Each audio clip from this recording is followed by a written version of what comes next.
A service of KIBMradio.com, the Internet's home for an all old-time radio.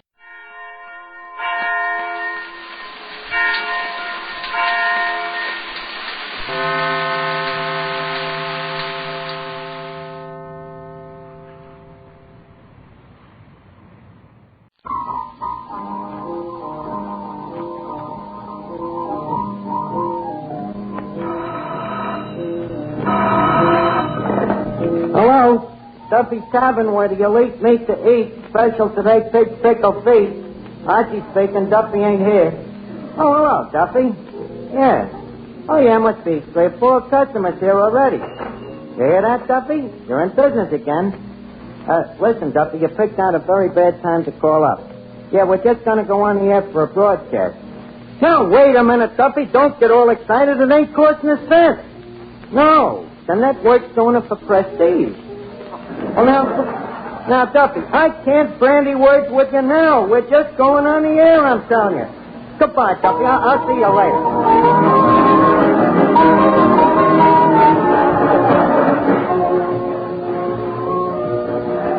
Good evening, ladies and gentlemen. This is Mel Allen. Forecast invites you to join us for a decidedly informal evening at Duffy's Tavern, where anyone under the sun is likely to drop in any time to talk things over with Archie. Almost anyone may drop in tonight. Now, people we're sure will be around, however, are Gertrude Neeson, Colonel Stoopnagel, Larry Adler, and John Kirby's orchestra. And now I turn you over to that fast master of ceremonies, Archie.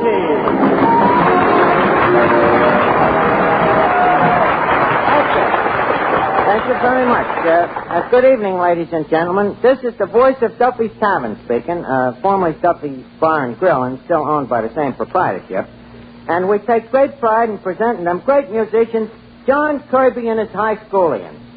They offer their own version of Royal Garden Blues. You will note that in the second chorus, the piccolo player hits a note so high that it can only be heard by a dog. Mr. Kirby.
Duffy's Tavern, where the elite meet to eat. The special today, pig's pickle feet.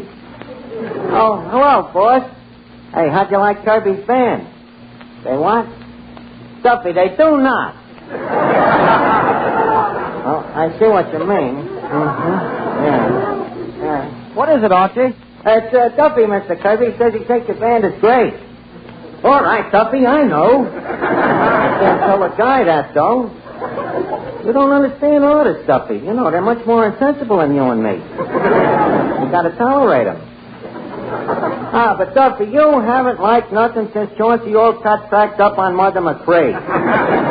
You're living in a graveyard full of Irish tennis. Wait a minute, Duffy. Gertrude Neeson, new floor show just walked in. What? All right, I'll tell her. I'll speak to you later. Good evening, Miss Neeson. Hi, Archie. Say, Miss Neeson, I hate to, I hate to bury sleeping dogs, but Duffy has been complaining about you. Oh, what's old Novocaine brain sporting about now? Well, he claims you insulted his best customer, Mr. Feldever K. Beldorf. Was you out to dinner with Beldorf last night? Yes, and I'll never go out with that crumb again. Huh? You know what happened?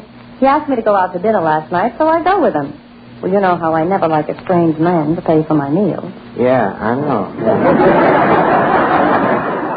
So I said to him, Mr. Beldorf, I insist that this dinner should be Dutch. But he said he absolutely wouldn't hear of it. Well, that's nice. He said I had to pay for him, too. That's Beldorf, so what did you do? Oh, I did what any lady would do. I broke a plate over his head. What else could you do? Well, frankly, as man to man, do you think that breaking a plate of soup over a guy's head should be construed as an insult? No, but Beldorf's a little hypersensitive. Yeah, don't like those things. I'll explain it to Duffy, though. By the way, Duffy ain't never heard them golden tones of yours, Miss Neeson. You know, I've told him about you being a great star of the movies and the radio, and when I mentioned that you have been on the stage, he says he had one request. Look, Archie, even to please Duffy, I will not recite Casey at the bat. Well, all right, then. But would you mind rendering the customers with a song? All right, I'll do something especially for Mr. Duffy. Does he rumba? An amusing question, Miss Neeson. Proceed ahead.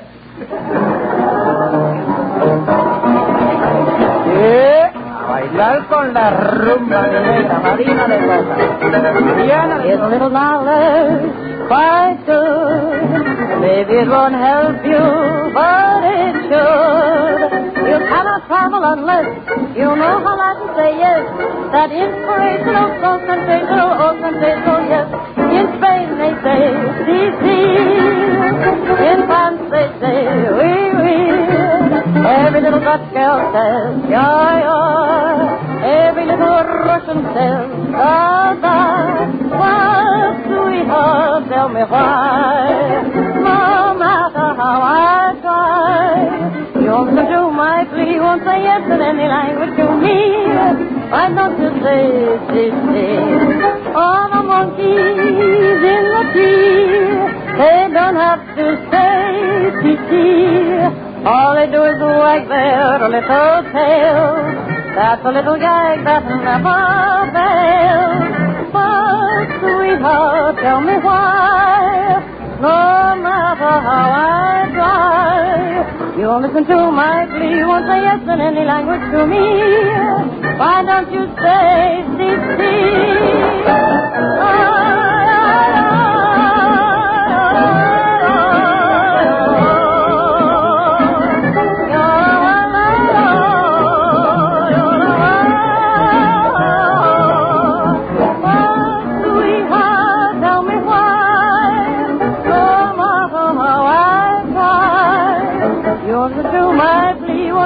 in any language to me. Why don't you say, or maybe you say, why don't you say,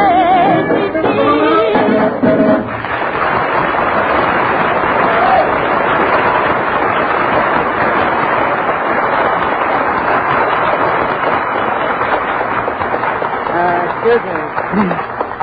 Good evening. Duffy's Tavern, where the elite meet to eat today's special pig's pickle feast. Archie speaking. Duffy ain't here. Oh, it's you again, Duffy. Say, Duffy, do I have to say that poem you made up every time I answer the phone? All right, I'll say it. Only we're going to be in trouble when the special is corned beef hash. Say, by the way, what did you think of Churchill Nation singing? What? Well, gee, Duffy, some people like her. What? A little more pizzicato. All right, I'll tell her.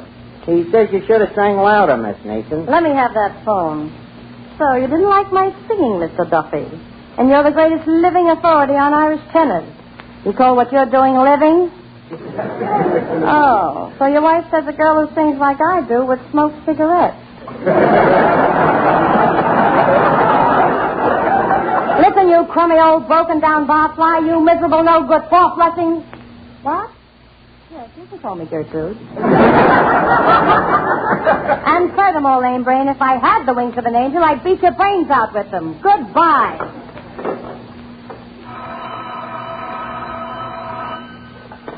Hello, Duffy. What's new?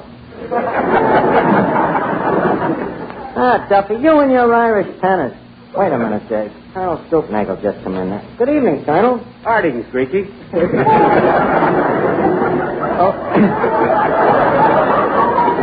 how are you tonight, Colonel? Oh, I'm in pretty good shape for the shape I'm in. That is, considering my shape. Well, that's pretty good. Have a cigar, Colonel? Yes, I have. Thanks. I'll be right with you, Colonel. Have a seat. Hello, Duffy.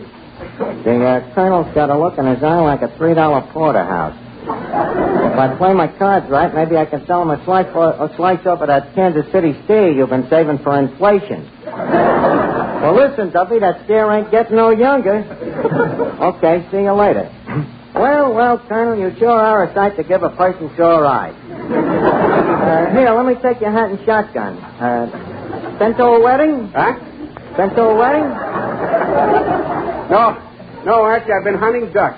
Hey, Nimrod, would you mind not pointing that shotgun at my head? I just had my hair done.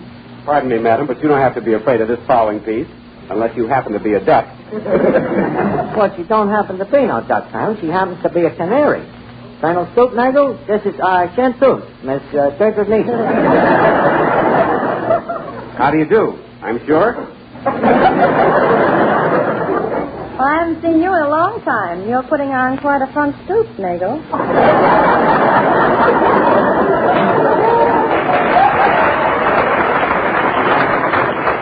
Better give me that foul piece, Colonel, and I'll put it out of harm's way. Hey, careful of that, Archie. That's no ordinary shotgun. It ain't, huh? It's what I call a sawed-on shotgun. Oh. You will also observe that it's made with one barrel on top of the other instead of side by side. It's for shooting ducks who happen to be riding piggyback. That's certainly a very clever blundering bust, Colonel. Blundering bust. Oh, yes. And here's another startling feature about it. One barrel is loaded with bullets, and the other barrel is loaded with nothing. Loaded with nothing? Why is that? Well, the loaded one's for shooting ducks, and the unloaded one is for not shooting innocent bystanders. Say, Archie, how about that steak for the Colonel? Oh, yeah, thanks for reminding me. Say, Colonel, we got a steak here we've been saving especially for you. Archie, now you're talking. After that duck hunt, I could eat a horse. Colonel, you have place and order. Next, that saddle steak for Colonel Stoopnagel. Want me to ride it in, boss? No, just slap it on the rump and hold the kitchen door open. It'll walk it. Oh, good evening, Officer Clancy. What'll it be, the usual absence frappe? Never mind that. Who belongs to the blue sedan parked outside, next to the fire hydrant? Well, what's wrong with that? It's my own fire hydrant. Now, listen, you. Now, you listen, Clancy. You're supposed to be a friend of Duffy. Why do you always come in here annoying the customers? You listen here, Archie, and don't be giving me no back talk.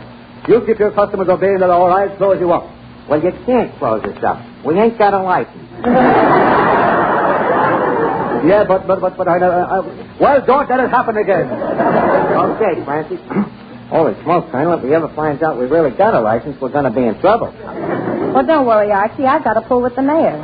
I can arrange to have your license revoked. Oh, thanks. Thanks very much, Miss Mason. Oh, nothing at all. Say, Archie. Yes, Colonel. Could I interest you in this thing here that I've just invented? Well, what is it, Colonel? To me, it looks just like a door. A door? It is. It's a bathroom door that you don't have to wait outside of. You don't have to wait outside. Well, why is that, Colonel? Because it opens into a closet. Gosh, Colonel, you sure have got a furtive mind. I'll bet you'd have a million suggestions how to improve this place. Well, I have one idea you might use, Archie. I've just invented a brand new drink. It's made by brewing malt and yeast and hops together, and the result is a tangy, golden liquid with a frothy head on it. But, Colonel, we got that here. That's beer. That's what I call mine. Colonel, beer was invented more than 2,000 years ago. Really? It seems like only yesterday. Say, Colonel, have you ever tried your hand at inventing an Irish tenor? Why? Well, Duffy says either I either get an Irish tenor or I'm fired. My boy, never despair. I, Colonel Lemuel Q. Stoopnagel, am an Irish tenor. The Reaper. We're saved. Oh, but wait a minute. Duffy only likes Irish tenors. Ah, sure, me own mother was a queen of the queens of County Down. Ah, she was indeed. Indeed, she was. Oh, well, I remember me mother and I. Colonel. Over in the cold Hey, Colonel. Now, door water. Hey, Colonel. Colonel, can you sing with a kind of a catch in your voice, maybe? Listen, Archie, when you hear me sing my Wild Irish Rose, you'll hear the lakes of Killarney. You'll hear the Shannon River flowing softly down to the sea. You'll hear the lilt of Irish laughter, the salt of Irish tears, the beat of brave Irish hearts, and the wail of the Irish banshee. Oh, she was indeed! Indeed, she was! See what I mean, Archie? Yeah, that's just what I'm afraid of. If it ain't done right, Duffy will be on that phone quicker than Jack Robinson and tear the roof off me. Don't worry about a thing, Archie. This will be magnificent. To the pipe, Mr. Kirby. My wild Irish rose. Colonel, I think you better stop. Oh. You may look at. Hello? This is Finnegan's Pharmacy. This is Finnegan, the pharmacist speaking. All right, Duffy, don't get so excited. All right, well, he stopped, didn't he? What? Oh, Duffy. Well, that ain't possible. No, Duffy, it is not possible. All right. Hey, what was that, Archie? It's nothing. We had a request, that's all. Well, I'm always glad to oblige. What was the request? Never mind, you couldn't do it. Say, Archie. Say, Archie. Yeah? Look who just came in. You know Larry Adler, the harmonica player. Why, sure. How are you, Mr. Adler? Glad to see you. Hello, Archie. Nice seeing you again. Say, Archie, you know Larry Adler happens to be the finest harmonica player in the world. You think Duffy would like a sample of his talent? That Duffy don't want guys with talent. He wants Irish tenors. Well, Archie, if it'll help at all, I know a million Irish tunes. Mr. Adler, do you know Danny Boy? Duffy always liked that one. Sure, me boy, I know it well. Okay. Well, let's take a chance on Mr. Adler. But, Mr. Allen, when you announce him, you know, there's no use confusing Duffy about the man's name. You know what I mean. Yeah. I get it, Right. Archie. I get it. Ladies and gentlemen, Danny Boy, played on the harmonica by the world's greatest harmonica virtuoso, Larry O'Adler.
that to be Duffy. Hello? You liked him? You really did, huh, Duffy? Oh, that's swell. Sure you can hear him on record. Yeah, you're right, Duffy. Nothing like an Irish harmonica player. What? Buy a drink for the house. Are you sure this is Duffy? Well, all right, Duffy, that's fine. Okay. Folks, Duffy's buying a drink for everybody. Did you hear that, Nick? I heard it, but I don't believe it. Well, it's true. And by the way, Nick, Duffy says close up the free lunch until the thing blows over. Yeah, boss. That's more like Duffy. Here you are, folks. Drink hearty. It's on Duffy. Well, you can quote me as being astounded. Hey, don't often get Duffy in such a monogamous mood. Well, here goes. Needle beer. Seems like old times. Which reminds me, Archie, whatever became of your old friend Two-Top Gruskin? Two-Top Gruskin? What is it? It isn't an it. It's a guy. He's a two-headed baseball pitcher. He can watch first base and third base at the same time. You say he had 2 heads? Certainly had 2 heads, Miss Neeson. What's so strange about Two-Top having 2 heads? Oh, there's nothing strange about it. But Two-Top Gruskin. Well, his real name is Athos and Porthos Gruskin. They nicknamed him Two-Top, I suppose on account of him having 2 heads. Very original. Yeah, what did become of Two-Top? Oh, he got married. Happily? Well, as he always shakes his head when you ask him, is he happily married? Yes and no. Well, why is that, Archie? Well, it all started the night that Two-Top's wife, whose maiden name was Inez Harrigan, before she was married, the night that she met Two-Top at the Dollar Beer Racket Masquerade Ball down here at Duffy's Bar and Grill. You know, the old place. Oh, yeah. Duffy announces that first prize for the best masquerade costume is going to be a free drink on the house, which, as you know, is a very rare offer from Duffy, outside of on St. Patrick's Day. Whatsoever, let's not digress. Anyway, the masquerade gets rolling, and there's terrific competition for the free drink when all of a sudden in comes a big piece of resistance himself. He comes in. Two-Top Gruskin himself. He comes as a pair of bookends. As a pair of bookends? Yeah, with a book between his 2 heads. A book his mother gave him. A little book his mother gave him called My Son, My Son. I get it, boss. I get it. She knew him like a book, eh, boss? That's good, Nick. But let's not have no more of that. Well, anyway, when midnight comes, the judges give the first prize to the bookend. And when he takes off his mask, everybody is amazed to see that the winner is Two-Top. That's how he met Inez. When he takes his mask off, she gives him a quick glance, and then she turns around again and gives him another glance to confirm the first glance. And right away, it was love at first sight. And she says to me later, I don't know, Archie, there was just something different about him. Says, I guess it's that he was so tall, blonde, and brunette. Well, Two-Top falls for Inez, too, and it ain't 10 minutes before he's playing I Love You Truly on a harmonica and kissing her at the same time. So, finally, he proposes marriages to her. Bigamy, huh? Yeah. So Inez says, okay, Two-Top, after all, twice a loaf is better than none. Hello, Duffy. You changed your mind. You've been thinking it over and you don't like the Adler. But, Duffy, no, you can't take back free drinks after people have drank the drink. No, it's neither practical nor ethnical. But listen, Duffy, will you forget Chauncey old card? I'm in the middle of a story. Yeah, I'll call you back later. Duffy, no restraint.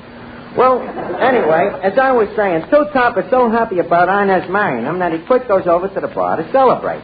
So Duffy puts first prize, the drink on the house, down in front of him. But Harold, the bartender, says, don't you think it's pretty cheap, Duffy, giving a 2-headed guy just 1 drink? So Duffy says, okay, I'll be a sport. I'll give the other head to chase it. Sounds a bit parsimonious, Archie. Oh, yes, well, fella. Well, Two-Top takes the drink, see? But it seems he takes it with the head that he inherited from his father's side of the family. And the first thing you know, he can't stop drinking. Well, the head that's drinking the chasers tries to control him, but it's no use. So finally, the sober head winks at Duffy and says, better slip my Mickey, Duffy.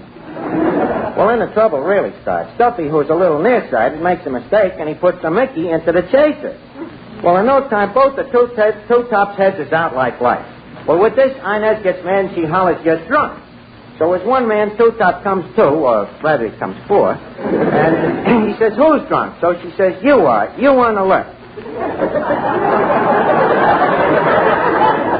Says, "Come on, Porthos, I'll marry you, but I never want to see that other face again." And that's why, Colonel, to this day, if you ask Two Top, is he a happy married man, he always nods one head yes and shakes the other head no.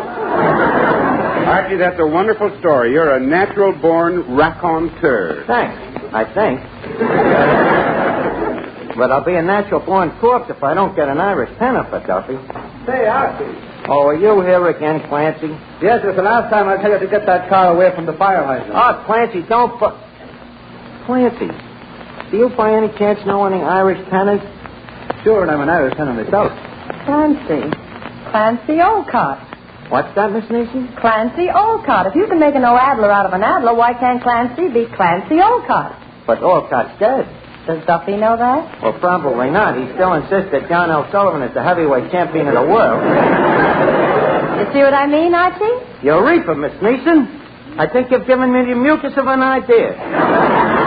Clancy, do you know when Irish eyes are smiling? Certainly. Well, what are we waiting for? Give me that microphone. Ladies and gentlemen, Duffy's Tavern takes great pride and pleasure in presenting, at the exclusive request of Mr. Duffy himself, that celebrated Irish tenor, the Olcott. When Irish eyes are smiling, sure it's like a morning spring. In the leers of Irish laughter, you can hear the angels sing. When Irish hearts are happy, all this world seems bright and gay. And when Irish eyes are smiling, sure they steal your heart away.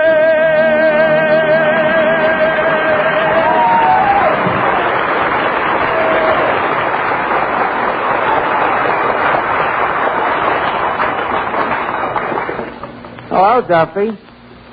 You liked it, huh? Well, it's about time you heaped in a comium at me. What? Ah, Duffy. What do you know? He's crying. Always cries when he hears an Irish tenor. Ah, now, Duffy, please. Well, stop, Duffy, stop. Of course we all love you, Duffy. Everybody loves you. Ah, the world ain't against it. Oh, for the love of Mike, Duffy, it ain't true. I tell you, we love you like I was our own son.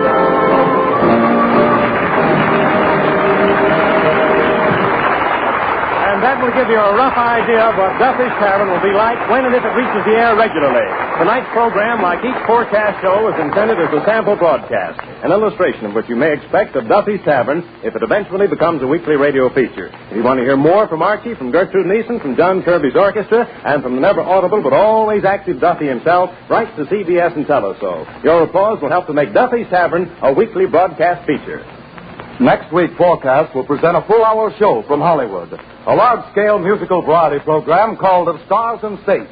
The cast, headed by John Bowles, will include Virginia Vale, Nan Gray, Arthur Q. Bryan, and Governor Leo Daniel of Texas. This is the Columbia Broadcasting System.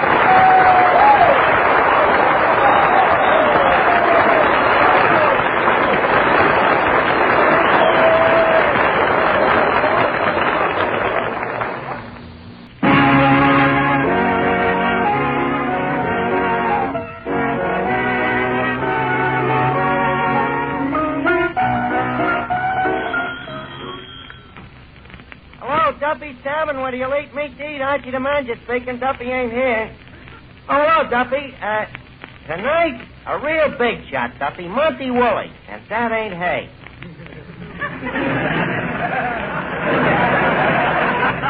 Or is it?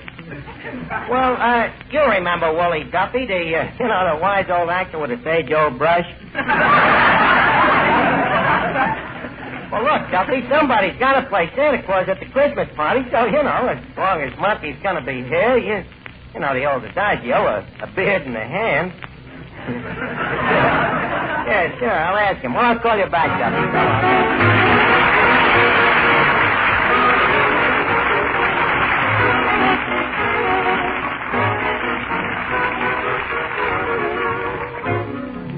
Ladies and gentlemen, welcome to Duffy's Tavern. Come in and meet Finnegan, Eddie the waiter, and Miss Duffy, our singer Bob Graham, Beat Beat Reeves and his orchestra, and our special guest tonight, Monty Woolley, and Archie himself, Ed Gardner.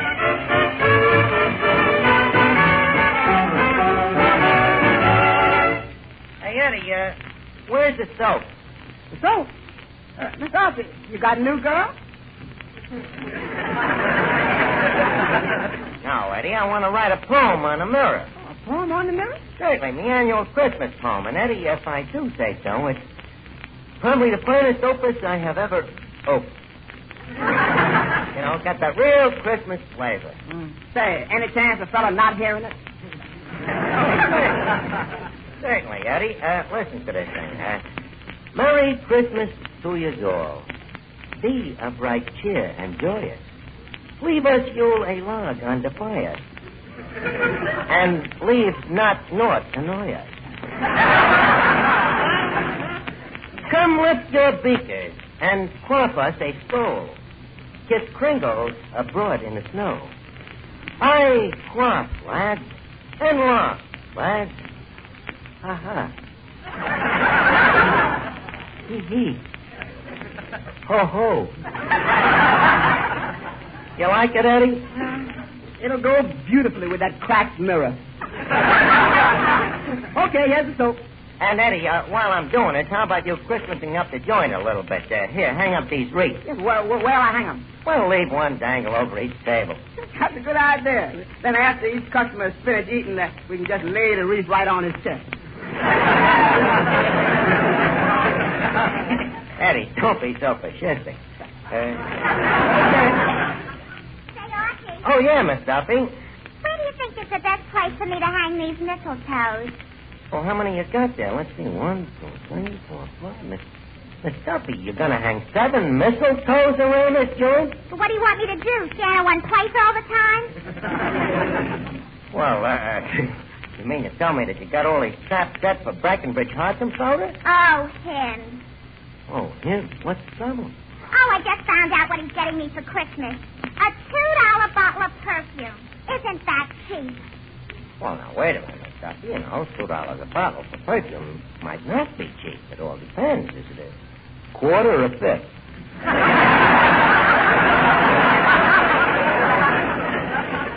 Archie, everybody knows that perfume don't come in quarts or fifths. This is a pint. Gee, I thought maybe he would get me a fur coat or maybe an alligator bag. An alligator bag? What would you do with it? You ain't got an alligator. Oh, what's the use of standing here talking to you? Once a man, always a man. And you can say that again.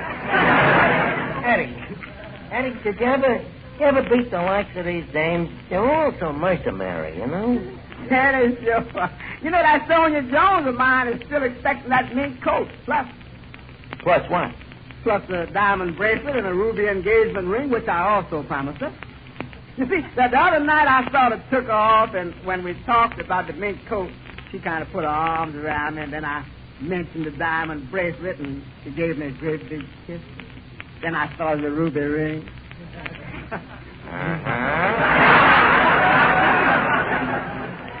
Eddie, are you crazy? Comes Christmas and she'll kill you.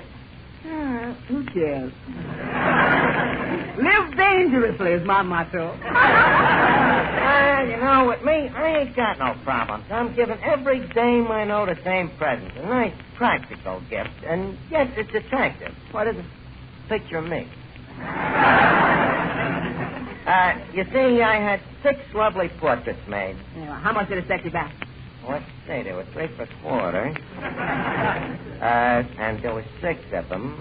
It came to 6 times 3 1/4. Roughly around $1.50. And that takes care of my list. Say, well, what you going to give for Miss Duffy? What am I going to get for Duffy? Teddy, for Duffy, I will get exactly what he always gets me. And that is something which you can find in a vacuum which has been cleaned out by a vacuum cleaner. Archie. Oh, hiya, Finnegan. Archie, check who's here with me tonight. Who? My brother Wilfred. Wilfred? Yeah. Is that the tall, fat, ugly one? No, that's my mother. You know, Wilfred is my chick brother. You know, the black sheep of the family. The black sheep of the family? Yeah, the one with the brains. Oh, yeah, I remember him. Very smart kid. Oh, yeah. Hey, Art, what's an IQ? An IQ? Why? My kid brother's got one. Well, you see, Finnegan, that proves that he is a very bright boy. Yeah? Yeah, yes. IQ is a scientific abbreviation for a very smart person.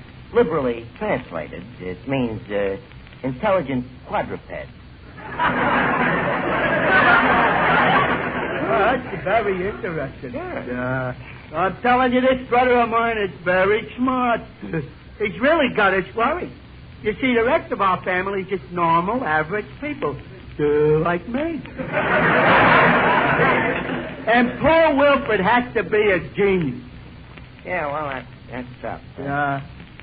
When did you find it out? Well, we first realized that he was abnormal when we seen him reading the paper without moving his lips.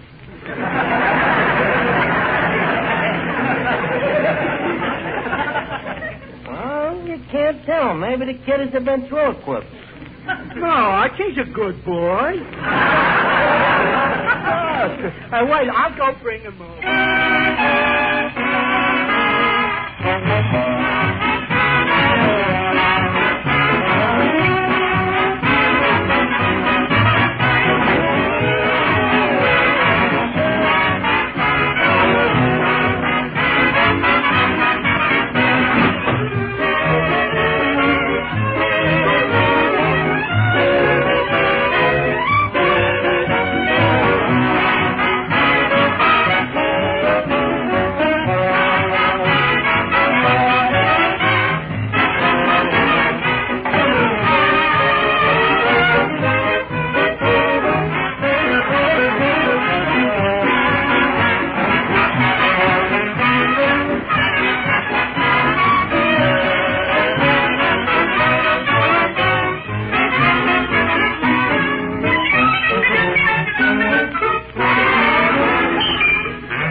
Duffy?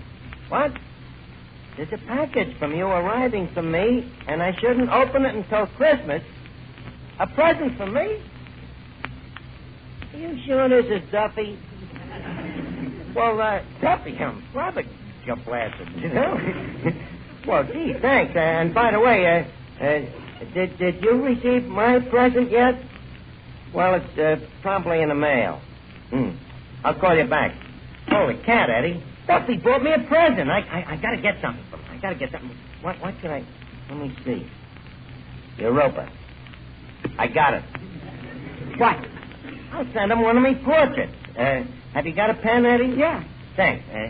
I'll autograph it, you know, with something nice. Let's see.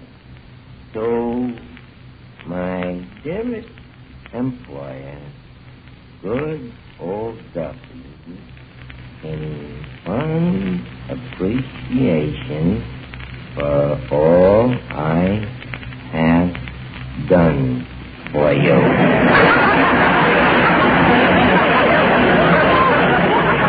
Signed, Archie. Say, Archie. Yeah, Mr. Bailey? Do you think that a picture is enough of a... Listen, Bailey, he's the boss. Naturally, I can't send him as good a present as he's sending me. After all, with the kind of dough Duffy's got, you know, an inexpensive present, there's no skin off his flint. Say, Archie, wouldn't it be wonderful if around this time of year he sent you a lovely warm scarf?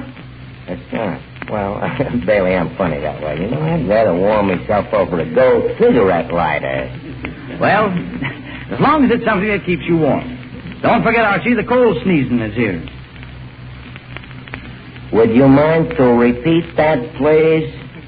I said the cold sneezing is here. The cold sneezing is here. Bailey, that joke stinks.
Christmas present. I wonder what it could be. Hi, Art.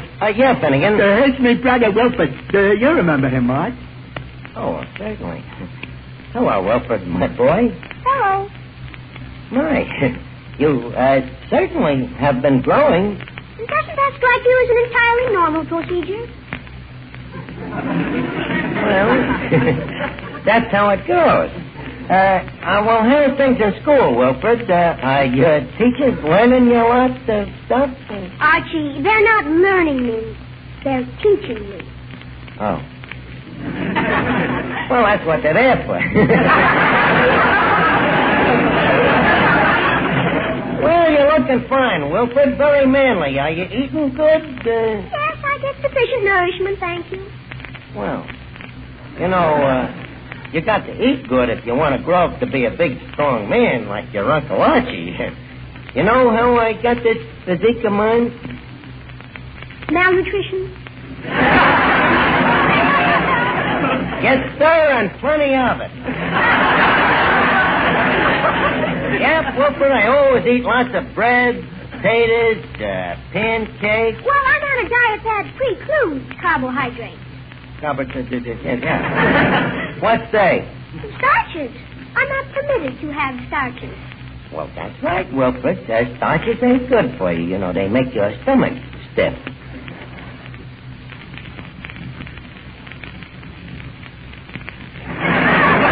Well, see, anyways, Wilford, like that starting the music. Wilford, you're in for a big treat. Bob Gray, my singer, who is also a college man, has brought over a few of his sorority brothers here. They're going to treat us with a Christmas carol. Go on, fellas, sing and make it Christmassy, huh? Silent night, holy night, all is calm, all is bright, round yon virgin, mother and child, holy infant, so tender and mild, sleep in heavenly peace,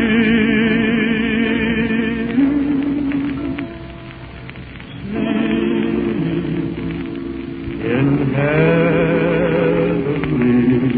peace, sleep.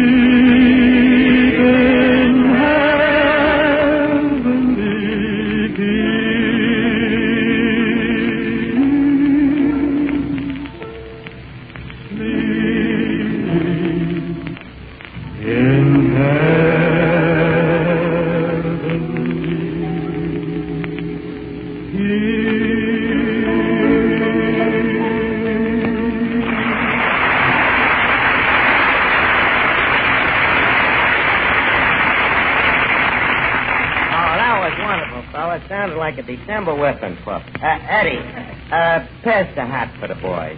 Okay. Hey, Mr. Archie, ain't that Mr. Monty Woolley coming in? Oh, yeah. Monty Woolley. Look at the guy, Eddie.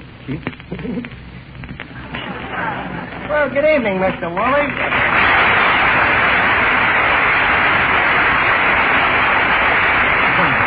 Well, Monty, good to see you again. I trust that you and I can pick up our acquaintance from whence we left off.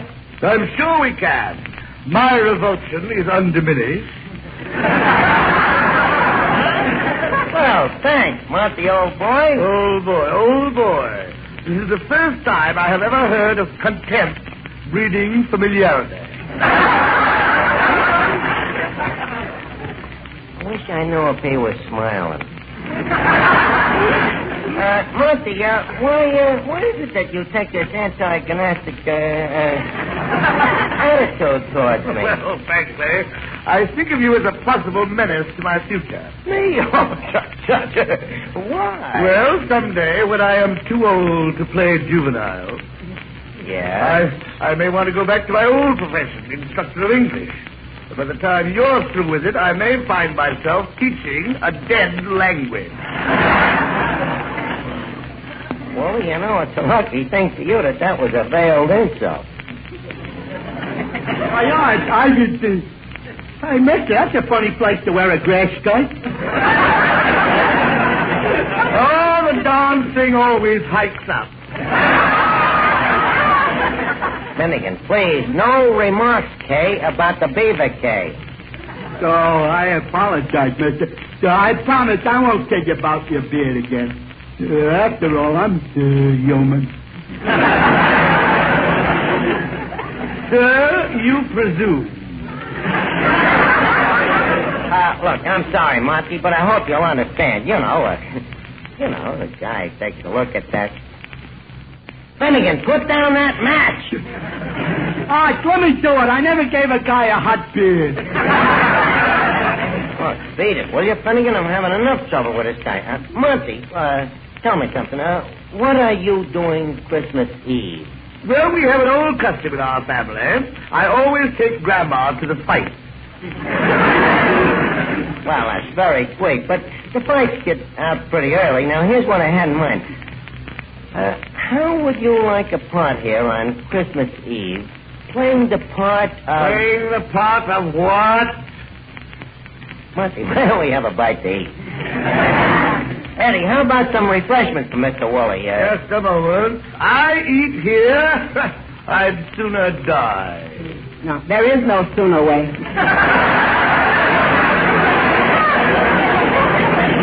Just a second, Eddie. Mr.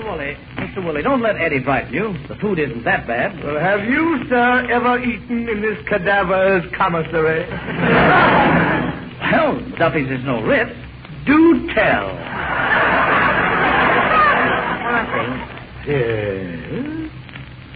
Monty, you see, every Christmas Eve we have a big party here at Duffy's. You know, the joint is full of kids.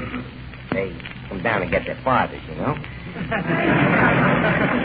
And we have a Christmas tree and wreaths around, and every kid gets a candied pig's foot. And I usually write a Christmas pageant. You can write? Like a whiz. Now, the only thing we yet ain't got set yet.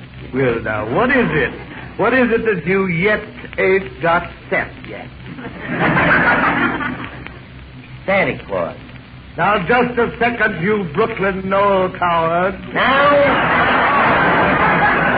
please, Monty, don't get excited. And, by the way, Brooklyn and Knoll don't go with each other anymore. Look, playing the part of Santa Claus, it'd be so much fun. And look what a challenge it'd be for you as a pedestrian. A challenge?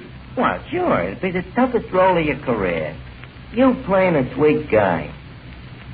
And when you give out them toys to them little kids, think of the thrill you'll get out of it. Yes. I can already feel the patter of tiny feet on my face.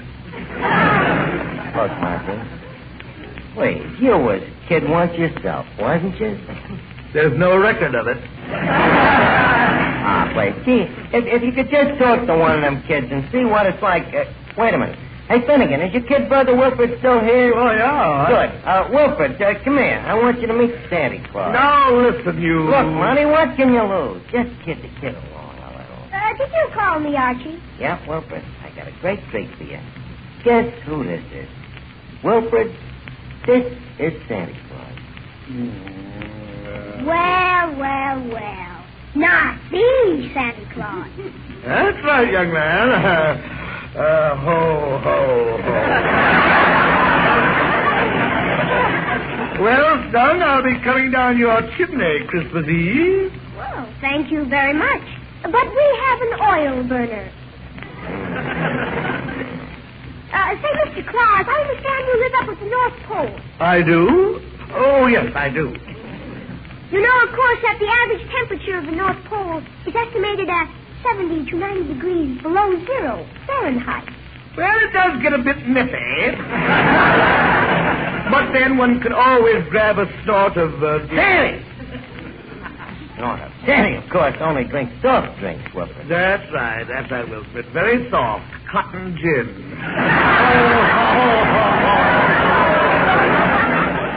Yes, Wilfred, now see that you're a good boy, because on Christmas Eve, Santa Claus calls on every good little boy and girl. How does he know where they live? Well, he has all their numbers in a little red book. Yeah, it's some mighty fine numbers, that little red book. Oh, this is so ridiculous. Preposterous. Huh? Wilfred, you don't mean that you believe in Santa Claus? Oh, Archie, please. It's an amusing legend. It's rather pleasant, this Santa Claus. But this man plays him so badly. Why, you... Now, take it easy, Monty.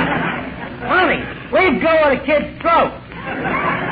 Wilfred, put down them tweezers. So what, Monty? You know, the kid's a bit of a critic. Please leave me. Get out of here.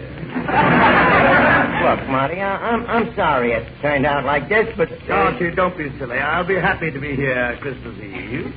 You will? Yes, playing Santa Claus with Wilfred, with a bag slung over my shoulder. And do you know what I hope to have in that bag?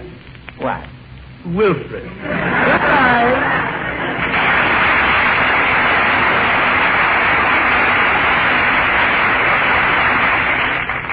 Now, you lousy little genius.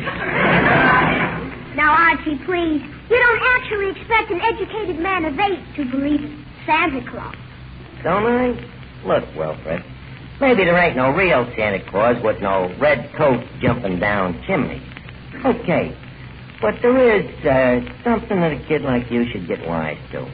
Something that kind of makes people do wonderful things for each other at Christmas time, and I like to call it Santa Claus. It's something inside of all of us, kid, that if we're right guys, will turn each one of us into a Santa Claus, see? With every guy loving his fellow guy and working with him to bring goodwill into the world, and peace. And, kid, don't tell me that there ain't no that kind of a Santa Claus. That's sounding, Mr. Archie. And, hey, this package just comes for you. Oh, yeah? Let me look. Hey, it's my present from Duffy.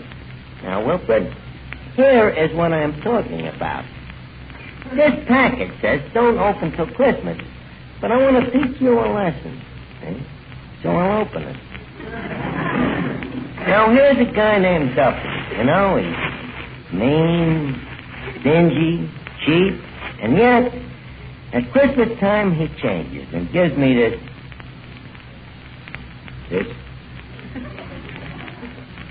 picture of himself. Autographed to my dear employee, Archie. Where was I, Wilfred? Oh, yeah, you see? Maybe there ain't no real Santa Claus with no red coat and chimneys, but I believe that...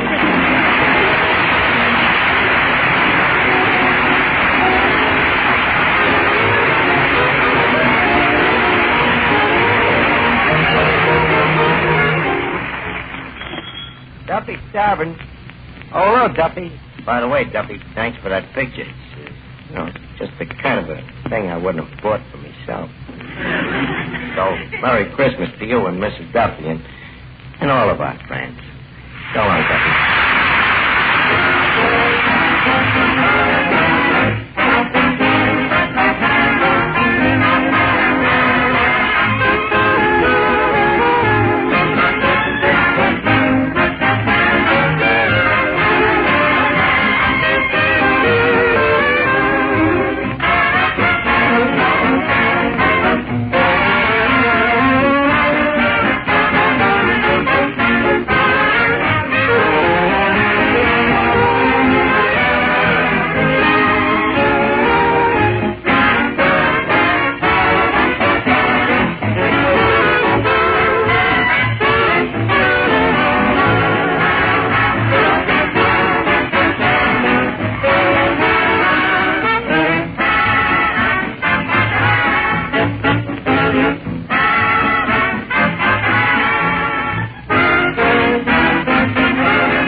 Radio service.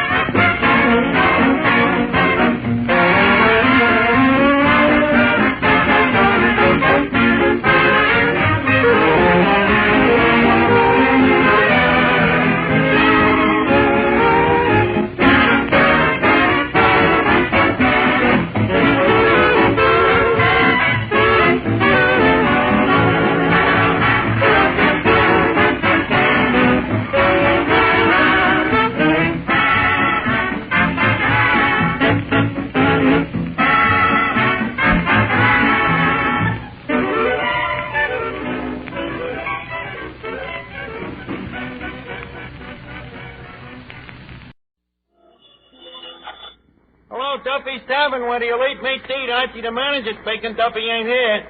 Oh, hello, Duffy. Tonight, Boris Karloff. Yep. America's #1 pinup duel. Yeah, I'm a sucker for his kind of pictures. You know, they can't be too horrible for me. The regular modest, the better I like it. Huh?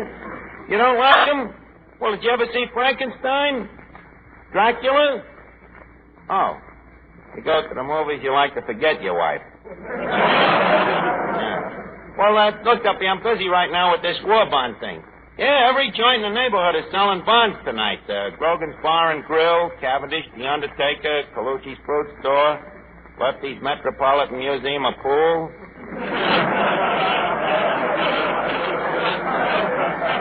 Yeah, the stores all got signs for their customers saying, buy bonds, invest in your future. That is all except Cavendish, The Undertaker. Well, I'll call you back, Duffy. I'm getting the show ready for the rally. Okay, so long. Hello, Eddie. Oh, good evening, Mr. Finnegan. What do you have tonight? Boy, I'm hungry enough to eat a horse. On second thought, maybe I'll just have a hamburger. One hamburger? Right. What you want on it? Just some pickles, lettuce, mustard, relish, and a dash of mayonnaise. Good. How about some ketchup? What, and ruin the flavor of the meat? Hey, where's Archie? Well, he's in the back room working on the new opus. Him and his dames. No, this is a play. See, it's for the bond rally tonight. Oh, another play. Say, Eddie, is Archie any good as a playwright? Well, there could be worse plays than his, but he would have to write them. Boy, Eddie, is this play kind of sober? Oh, hello, Finnegan. Hi, Archie. Hey, what's this new play of yours? It's a horror play. It might be better than you think. You know what, old man, too? You know what is the trouble with your play? What, my learned colic? Your play is way too smart for the average mentality. Personally, I understand them.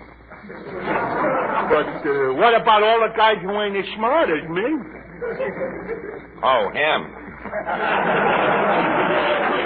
Look, Finnegan, please stick to your own racket. Don't tell me how to write plays, and I won't tell you how to be stupid.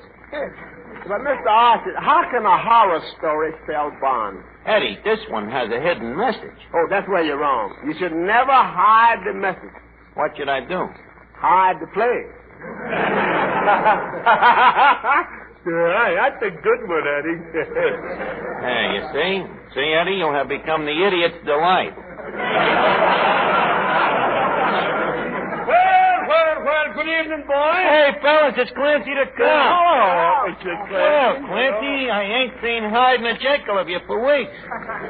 Glad to see you. Will you have a little something? Well, it's a cold night. Start to draw. I am feeling a little chilled. It's a cold night. Clancy, yes or no? Well, if you insist. I just have a little nip. But please note, just a small tumbler full. Okay, Clancy, say when.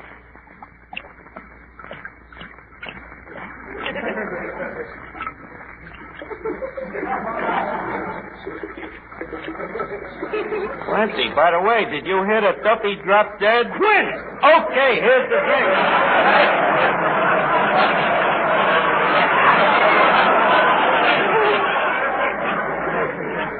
By the way, Clancy, where you been keeping yourself? Well, it's a long story, Archie, my boy. Naturally.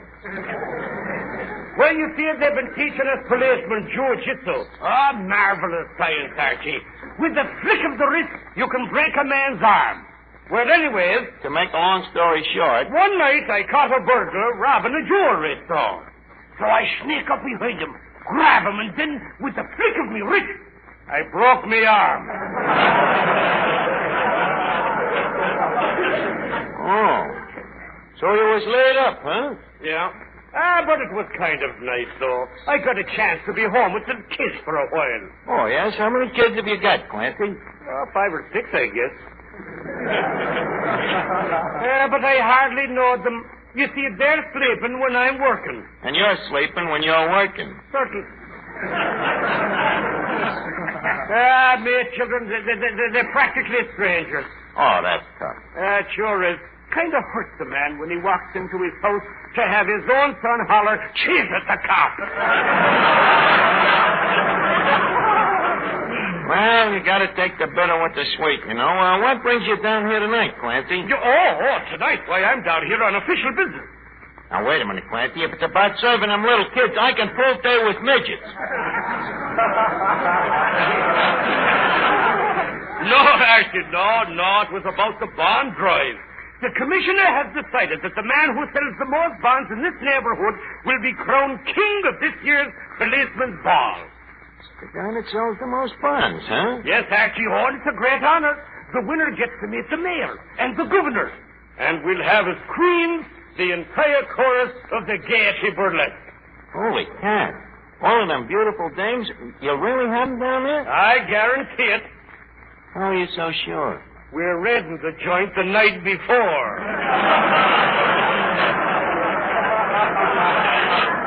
Well, that's clean, huh? Well, Clancy, shake hands with me majesty. If I can get Boris Karloff to act in this play of mine tonight, I'll sell them bonds like wild cake. Good luck to you, Archie. But now I've got to go and talk to the rest of the stores in the neighborhood. Hello, Archie. Hello, Miss Duffy. Oh, good evening, Officer Clancy. Well, good evening, Miss Duffy. My, you're getting to look more like your mother every day. Thanks. That's a very pretty compliment. Oh, yes? Well, I haven't seen your mother in a long time. I'll be back later on. Okay, Clancy. Say, Archie, I got an idea how to help you sell bonds. What, Miss Duffy? I'll open up a booth and tip every man who buys a bond. Miss Duffy, you think it's right to penalize a guy for patriotism? Forget it. We'll do it with me play. Archie, you don't have to be insulting. If I'm willing to give my only 2 lips for my country, to give them in a thrilling kiss. Who'll be thrilled by it? I will. I love it. Yeah, but it's going to be pretty tough on the guy. So what? This is war. Who are you calling, Miss Archie? My tailor. Got to buy a suit for the policeman's ball. All Stone's Candy Store? Would you please walk up one flight and call Sam the clothing man? Yeah, thank you.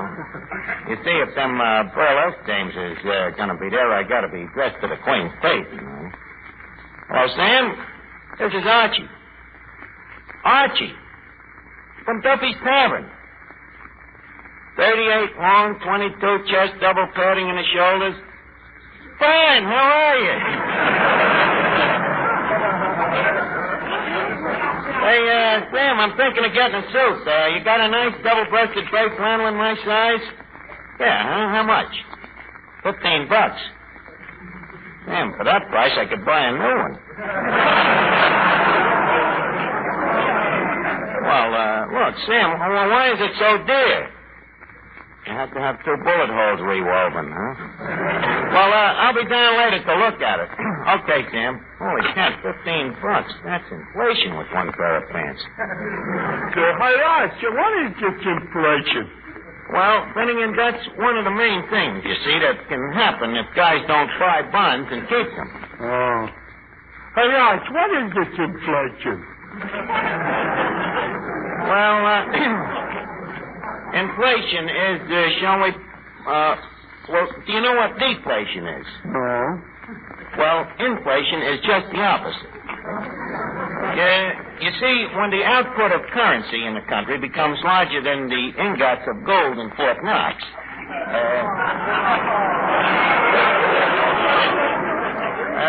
this causes circulation, see? Well, that's obvious. Well, sure. But, now, on the other hand, you see, money is very sensitive to fluctuations because it's so legally tendered. Therefore, should any demoralization cause the gold standard to fall below the 14-carat mark, then consequently the dollar goes up, or rather down, causing prices to soar down. Or is it up? Yeah, but how could war bonds stop this inflation? Well, it's simple, Finnegan. You see, war bond is printed on the same kind of paper that money is. Therefore, when you buy war bonds, you're taking this paper out of circulation. And therefore, the government can't get paper to print the new money with. So, ergo, this reduces the amount of outstanding exchequer, which in turn, ergo, prevents inflation. See how simple it is? Yeah. All I needed was for somebody to put it in my own language. Look, fellas, do you mind if I get in on this financial discussion? Hello, Bob. Archie was explaining to me about inflation. Yes, and quite erroneously. Hey, Arch, what does that mean? I don't know, but keep quiet. Maybe you'll throw us a hint. Now, you see, Finnegan, if there's too much money in circulation, it lowers the value of the dollar and so raises prices. That's inflation. Now, just a second, Graham. But, Archie, we studied it at college. Where do you think I learned it? At reform school? Well, Archie, when you went to college, did they have economic courses? No, sir. We paid full price for everything. Got your money's worth. Personally, I found Archie's explanation quite satisfactory.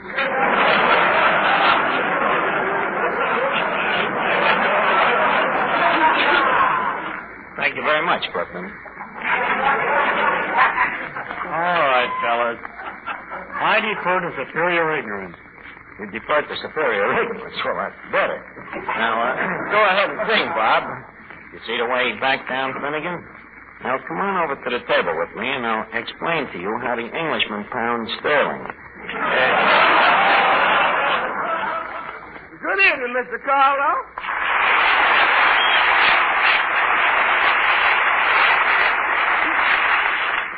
You know, young man, you are refreshing. What? Usually when I walk into a place, they all act scared of me. Oh, well, you see, Mr. Carlo, when a man has worked at Duffy's Tavern for 10 years, the only thing that can horrify him is the thought of another 10 years. Hey, Mr. Archie, company. Where? Oh, good evening. Well, good evening. Hey, you're Boris Karloff. I didn't recognize you. You seem so unmonsterly. You know, in the flesh. By the way, that is flesh, ain't it? I beg your pardon. Well, please forgive me, rudidity. By the way, I understand your English. That's where you have the advantage. I don't understand yours.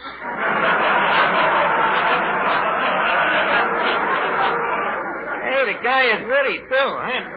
Gee, but you're so different from what I expected. Thank you.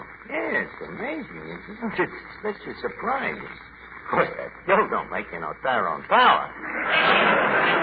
But, whatever made a mild guy like you go into them horror pictures? Horror. What do you mean? Horror of not eating. Well, I'm glad you're doing it. You know, them pictures of yours have helped me a lot with dames. My pictures? Oh, yeah. Sometimes I run across a dame that plays hard to get. So what do? I take her to see one of your pictures. Yeah. Well, when a dame gets scared, she likes to have a man's arms around her, So usually after 10 minutes of one of your really scary pictures, hard to get has been got.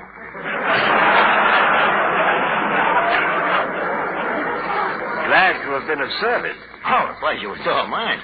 Anyway, Boris. Say, Archie, are you... Say, what is that?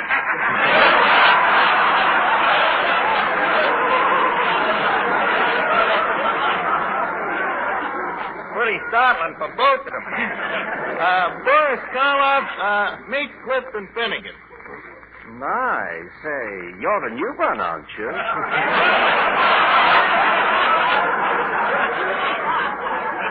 Finnegan, you don't seem excited. This is the famous Boris Karloff in person. Well, to be truthful, Archie, I'm a Bela Lugosi man myself. Please, I wish you'd be more flattering to our guest. Mr. Karloff is much more horrible. This Lugosi is just an upstart, right, Boris? Definitely. I remember him when he didn't have a coffin to coffin. You mean he was broke? Broke? 2 years ago, he walked up to me on Hollywood Boulevard and said, "Say, mister, can you slip me a nickel just for a cup of plasma?" So, I'm sorry, Mr. Karloff. So I don't get such a thrill out of them parts you play. I get a bigger kick out of them vampire fights. Vampire fights? Finnegan, vampires is bad. No crazier than the guys he played. Beat it, will you? Oh, wait a minute, Finnegan. I almost forgot. There's a part in me play for you. Here. Go study it. Yeah, okay. You'll have to forgive Finnegan, Boris. His mother was frightened by everything. Say, what's this about a play? Well, you see, we're having a Bond rally here tonight, and I wrote a little horror play for you to act in. Oh, dear. Can't I just make a speech? Look, Boris, you ain't seen this thing. It's a horror play, and yet it contains a message. Oh, an allegory. No gorier than the average. Well, Boris, have you looked over my play? Yes. Great contribution to the war effort, huh? Contribution to the war effort. Archie? Yeah. Whose side are you on? And just a second, you overgrown Peter Lorry. Now, what's the use of starting a fight now? Leave us get the thing going. Trumpets, please. Thank you. Ladies and gentlemen, we got to get that guy a new trumpet. Ladies and gentlemen, to commence off our war bond rally tonight, Mr. Boris Karloff, that famous star of stage, screen, and cemetery, joins us in bringing you a new play entitled Young Monster Malone. Or I'll Be Sawing You. Or A Monster is Born. On with the show. Music, please.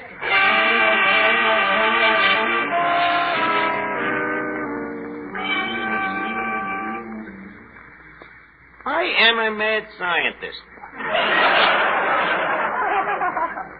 laboratory is hidden away in a lonely castle.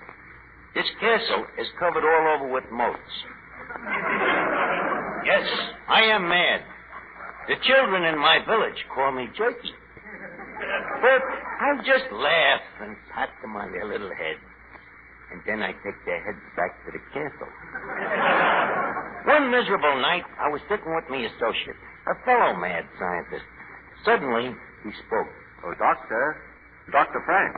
Yes, Dr. Stein.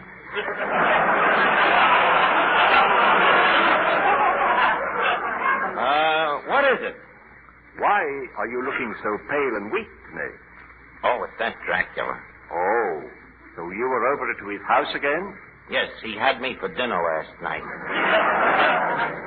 Well, we've got to get to the laboratory and finish that monster we're making, but how can we make him talk, Dr. Frank? Yes, that's our big problem. How can we make him talk? How about beating him over the head with a rubber hose? It's unscientific. And besides, his head is apt to come off. And we'd have that all to do over again. Wait, I know. Where's Jenkins, our mad butler? Jenkins! Jenkins! Yeah, sir? Jenkins, would you mind to go to the stock room and get us some spare parts? What do you have?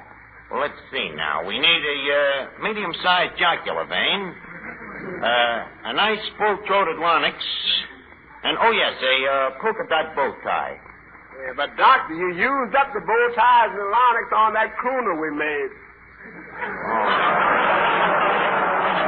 Yeah, that's right.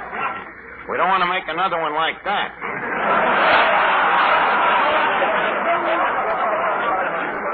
Well, we'll do something. Boy, this will be the grimmest, cruelest, ghastliest monster I ever created. You'll never top this play. Quiet, Jenkins. Well, Stein. Well, Frank? You know, this will be our 31st monster. 31. Imagine. Have you heard from any of our boys? Oh, yes. I got a letter from one of them today. Doing very well in Hollywood. An actor? No, a producer. Well, leave us go to work, Doctor.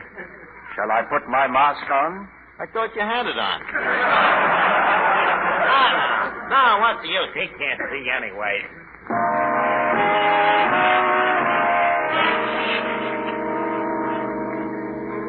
The operation table was ready. We was about to begin our evil ventures into the supernatural. The room was quiet. I spoke. Are you ready, Doctor? Yes. Have you injected the man with Novacord? Yes, I have. Come, let's get the monster finished. Scalpel. Scalpel. Knife. Knife. Glue. Glue. Thumbtacks. Thumbtacks. Now pass me that adenoid.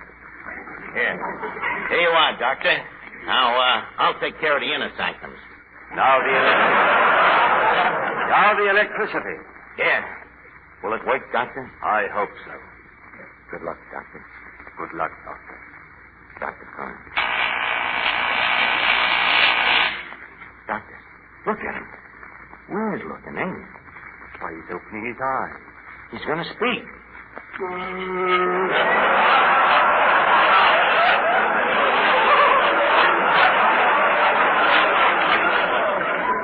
Speak, monster. I am inflation. The worst monster of all. If you waste your money and don't buy bonds, I, inflation, will destroy all of you.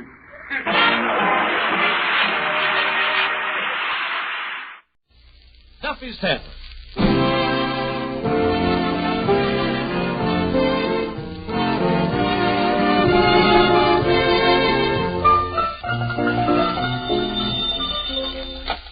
Hello, Duffy's Tavern. Where do you eat meat to eat? Archie the manager speaking. Duffy ain't here.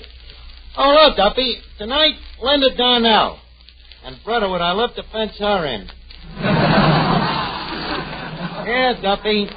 Dark, alluring, lovely face, gorgeous figure, beautiful legs, and yet with it all, a certain something that attracts men.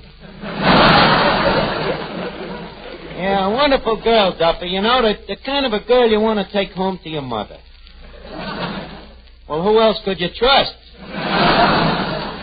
Well, you know, last week for selling the most war bonds, I was elected king of the policeman's ball, so I'm going to ask Linda to go with me as me queen.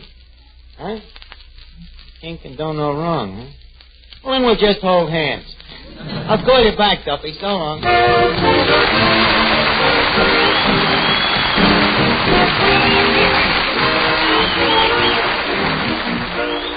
Ladies and gentlemen, welcome to Duffy's Tavern. Come in and meet Finnegan, Eddie the waiter, Miss Duffy, our singer Bob Graham, Reet Pete Reeves and his orchestra, our special guest tonight, Linda Darnell, and Archie himself, Ed Gardner. Good evening, Miss Duffy. What's cooking, good looking? Oh, Finnegan, you're such a kidder. Well, a guy can't help it when he's got a natural wit.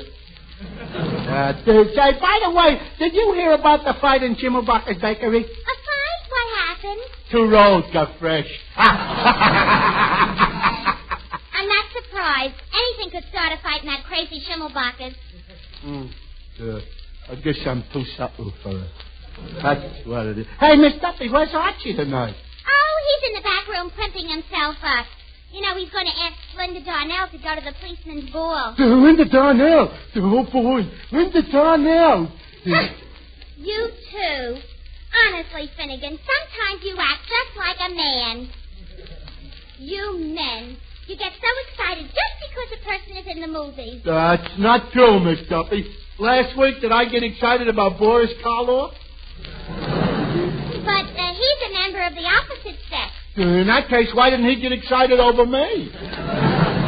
But, Finnegan, what I'm trying to tell you is... I beg your pardon, but would you people mind moving your conversation to another table as a customer trying to sleep under this one? Hi, Eddie. Did you hear about the fight in Schimmelbacher's bakery? Did them 2 rolls get fresh again?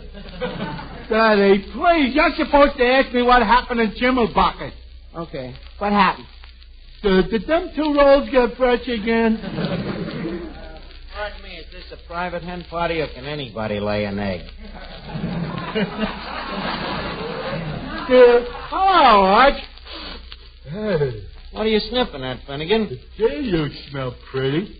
Well, I just tinctured myself up with a little cologne. You know, with a dame like Linda Darnell coming down here, I naturally want to give myself a good aroma. Mr. Archie, aroma ain't built in a day.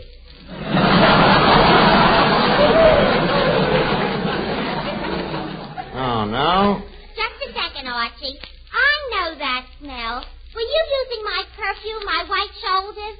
Oh, I just used a little bit, just a dab behind each ear. With your ears, that's a lot of perfume. That's right, Eddie. That's very expensive perfume. White shoulders. And he puts it behind his ears. Well, it's cold in that back room. I didn't want to take my shirt off. Hey, Arch, I hear you're going to take Linda Darnell to the policeman's ball. Yep. Linda Darnell, Finnegan. And wait till them bulls see them calves.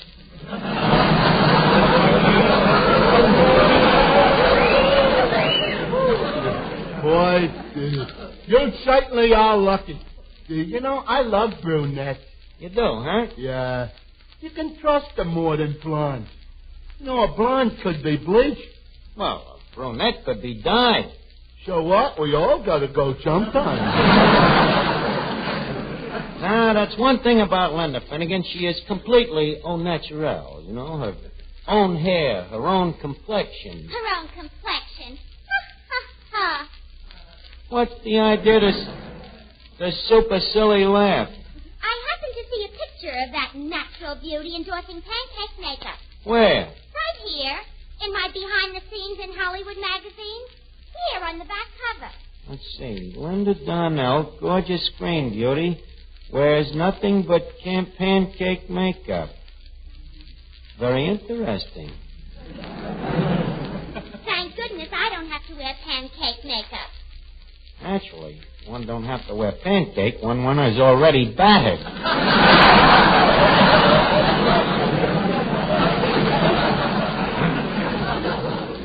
Yeah, let me look at that picture again. Oh, boy, look at that Darnell in a bathing suit, huh? What a beautiful endorsement. Say, Archie, could I have that picture? What do you want of it, Finnegan? I want to draw a mustache on it.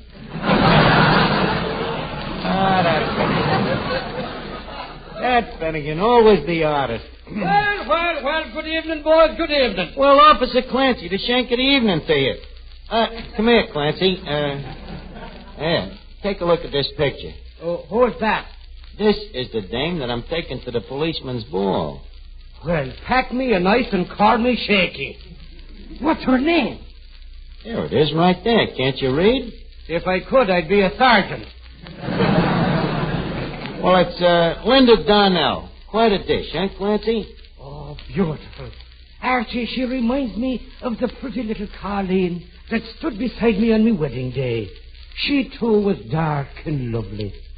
And you married her, huh, Clancy? How could I? I just finished marrying my wife. Oh, well, that's a tough break, Clancy. Excuse me. Hello? Oh, how are you? Huh? Well, just a second, I'll ask him. Clancy, a friend of mine here wants to know what time will the policeman's ball be over? Oh, it usually lasts about 3 a.m. Thanks. Hello? You've got until about 3 a.m. Okay. Who is that? Crud-faced Clifford, the safecracker. Oh, yeah, it's a very good friend of mine. Yeah, I sent him up the river 3 or 4 times. That's a nice friendship. Archie, how sure are you now that you can get this Linda Darnell to come to the ball? Just as sure as I am that you're a thick-headed cop, Clancy. Well, that's good enough for me. Give me that phone. Okay. Hello, Sergeant? This is Clancy. Clancy. Clancy, the patrolman. I'm up here at Duffy's Tavern. Now, just a second, Sergeant, you're wrong. They know me better than to offer me a drink. And you know me better than to think I'd buy one. Listen here. I was going to tell you that I was talking to Archie about the ball, and I got great news for you. Who do you think that Archie is bringing? None other than that famous movie actress... what was her name again, Archie? Linda Darnell. Oh, yes. Linda Darnell herself. Oh, too bad we didn't have it on the posters. But you can still give it to the newspaper. Well, yes, that'll be fine, Sergeant. Goodbye now. Just a second, Clancy. You think you should let them put it in the newspapers? Well, why not? She'll be there, won't she? Oh, yeah, but, accidents can happen. Yes, they certainly can. And they can happen to anybody. She better be there. I'll see you later, Archie. Okay, Flatfoot. Oh, boy, Eddie. When I walk in as king of the cops ball with Linda Darnell, am I going to be a hot shot? If you walk in without Linda Darnell, you're going to be a pot shot. Don't be silly, Eddie. She ain't going to turn me down. Okay, you know best, but somehow I still hear a little voice inside of me shouting, "Short live the king." Eddie, don't be such a stiff-dick, will you? You know very well, if there's one thing I'm good at, it's handling dames. Yes, if there's one thing you're good at. Eddie, if you're going to take the words out of my mouth, please take all of them. Hello, Archie. Well, Bob Graham. How are you, Bob? Well, Bob, I'm glad to see you. Congratulations. Bob, shall we tell him now? Okay, Mr. Bailey. Hey, Repeat, give me a chord. Guests of Duffy's Tavern, we are pleased to announce that in a poll conducted by the Daily Trojan of the University of Southern California, the editors of over 300 college newspapers have chosen Bob Graham as the outstanding singing discovery of 1944.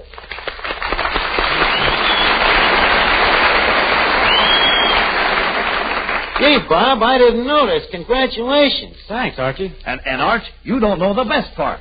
He's going to be given the award by Linda Darnell. Linda Darnell, huh? Sure. Why did you think she was coming down here tonight? Oh. Oh. She's at the top. Arch, this ought to be a great night for the kid, huh? Linda Darnell herself giving him the award and probably kissing him on both cheeks.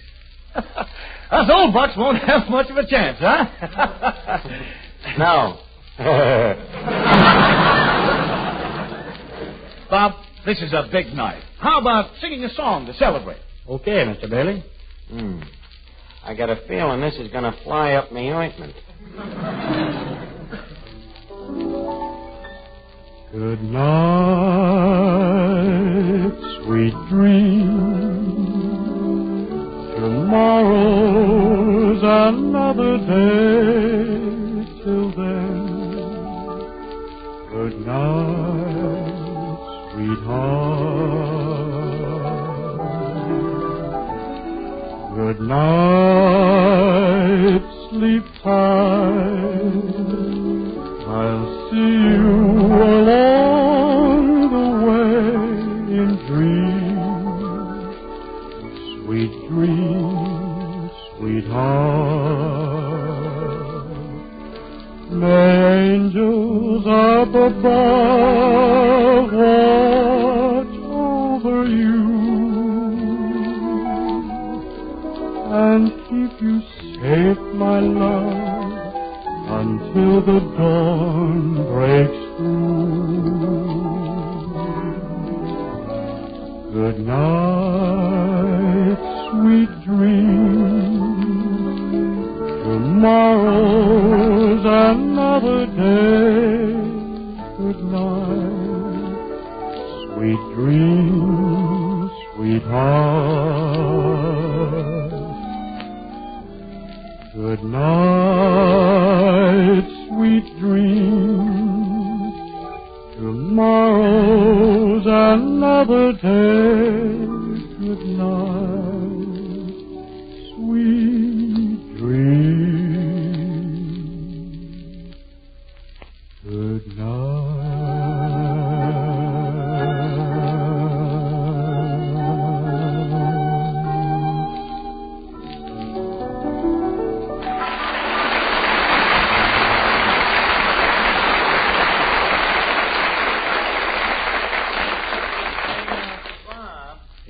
Bob, you know, I've been thinking that with Linda Darnell coming down here, maybe you want to do something about that suit of yours. What's the matter with it? Needs pressing, don't it? Look at them shoulders. Come here, maybe I can straighten them out. Oh, my goodness, your sleeve has came off.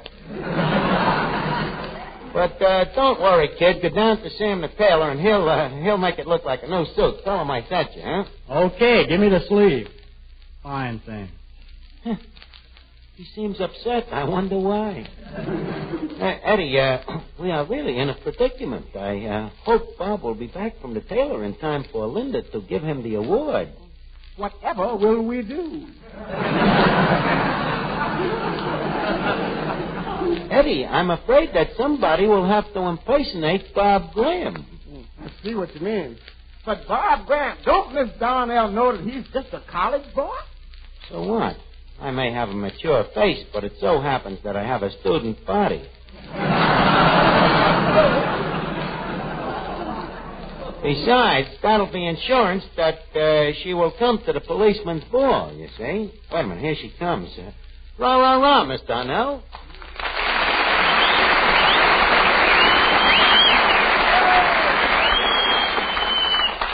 Well, good evening, Bonnie Beautiful. I've been expecting you. You have? Oh, but Natch. Well, I'm looking for Bob Graham. Natch. Can you tell me where to find him? Certainly. Who do you think I am? Are you Bob Graham? I ain't his brother. Father? Miss Darnell, I am not old enough to be my own father yet. Oh, I'm sorry. It's just that I thought you were much younger. Oh, I am. But I was told that you were 19. Ah, that's just newspaper talk. I'm really 21. 21? Well, please forgive me, but you seem a lot older. Well, that's because I was a premature baby. Yeah, you see, they stuck me in an incubator, and some of them jerk interns turned up the heat, and it aged me too quick.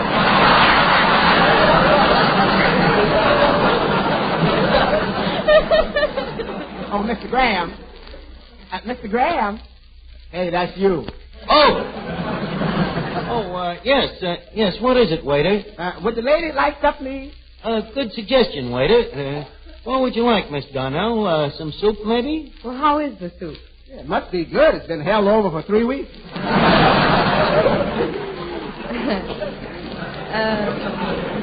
That's cute. What kind of notices did it get? Obituary. Linda, maybe you better try something from the grill. Waiter, what looks tasty on the charcoal broiler? The charcoal.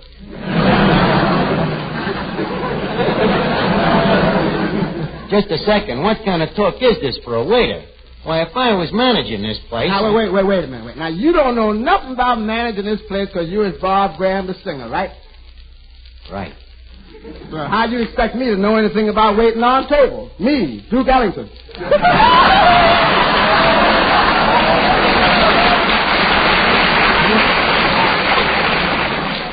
Eddie, will you get out of here? Okay, old Eli, get out of here. Now, Linda, let's get back to us. Would you like to join me to a prom? My goodness, don't you college boys do anything but go to parties? Well, you got to have a little fun between curriculums. Well, then you do study. Oh, but Deb. What courses are you taking? Oh, the regular stuff, chemistry, history, psychology, polygamy. English, plain geometry, fancy geometry. Diathymy. Do you also study prevarication? Yeah, I'm great at that. It comes easy to me. But, what about this prom? Will you go with me? When is it? It's, I'm sorry, I'm awfully busy that night. Linda, why are you acting so hard to get? Why are you acting so hard to take? Look, whoever you are, where's Bob Graham? I want to give him his award. Wait a minute, you don't believe that I'm Bob Graham? Not even a reasonable facsimile? Like, this is tantamount. It's like calling a rose by a spade. All right. If you really are Bob Graham, how about singing a song? Huh? Well, I would, but I got a bad case of lingerie-itis.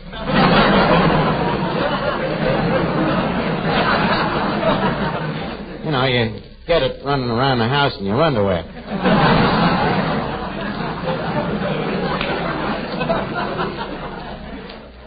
Well, I'll tell you what. Now, you asked me to go to a prom.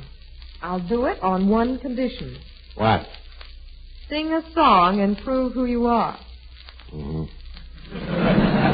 Look, do you mind if I take just a minute to goggle me larynx? I'll be right with you.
gang, when I sing this song, I want you to give me a little background, see? Are you really going to sing?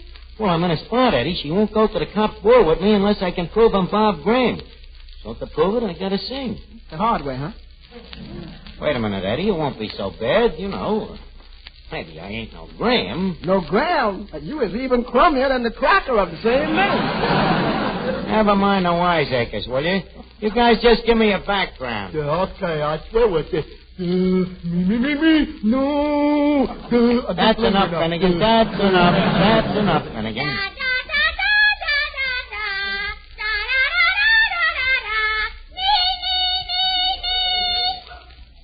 You know, I ain't gonna sound so bad at that.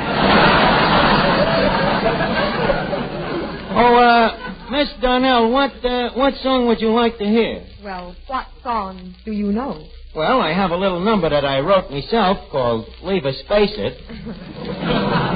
What did you write, the lyrics? I wrote both the words and the lyrics. Well, who did the tune? That I don't know. But it's beautiful. Will you hear it? I will do it accompanied by the Duffy mixed-up choir. Jack Bailey, Eddie Green, Finnegan, and Miss Duffy. 2.5 wits and a miss. Let's go, huh? Leave us no longer pretend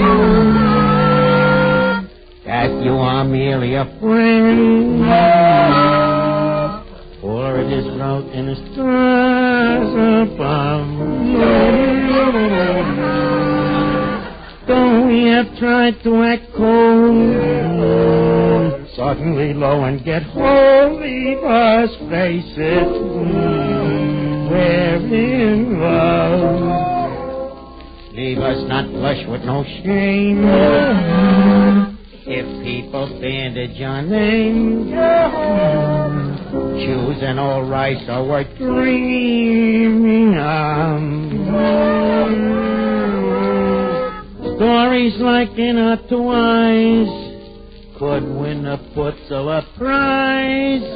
Leave us facing, we're in love. In some other life we was once man and wife. In an old French chapeau we was mated. Archie, what's going on here? Wait a minute. Bob, when did you get back? Look, kid, come here, quick. Let's get in the back room. Let go of my sleeve. Oh, sorry, but Bob, I don't want that dame there to see you. But that's Linda Darnell. You're nuts. That's a dame from the SPCA. She stops kids from singing. She's out to get you, kid. She says you're too young to sing in public. I'm old enough to sing any place. No more. They raised the age limit on account of Tibbet getting on the hit parade.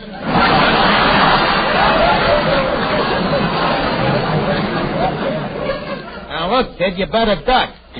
Quick, too. Just a second. Are you Bob Graham? Yes, I am. Well, thank goodness. I'm Linda Darnell. Bob, I have an award for you. Say, let's get out of this stevedore store club, shall we? Okay. But, Linda, wait a minute. Well, you can't go yet. What about the dance, the prom? You got to go. It's the policeman's ball. Oh, the policeman's ball. Yeah, sure. If you don't show up, them cops will emaciate me. They'll murder me. They'll kill me. They'll kill you? Certainly. You talked me into it. I'm not going. Come on, Bob. Good night, Archie. Oh. Holy cat. Holy cat. Clang, clang, clang went the nightstick. Here I am, king of the policeman's ball and no queen. I got to think of something to tell Clancy. You better think fast, because here he comes. Well, Archie, my boy, Archie, I just came back to tell you that the tickets are going like wildfire. That's great, Clancy. Oh, everybody's buying tickets to see Linda Darnell. They are, huh? Why, certainly. Well, now, look, Clancy, you admit that it is error to be human, huh? Oh, yes. And sometimes there comes a course in a time of guy's human events when he makes certain promises that... Archie, it already says in the paper that she's coming. But, Clancy, you can't believe everything you read in the papers. Archie, you're a nice boy. And I want you to know that there's nothing personal in what I'm about to do. But in behalf of the personnel of the 4th Precinct,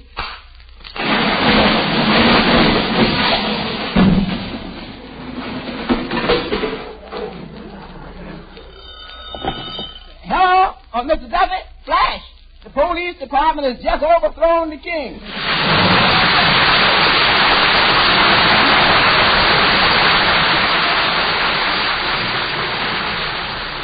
Hide your heart from sight.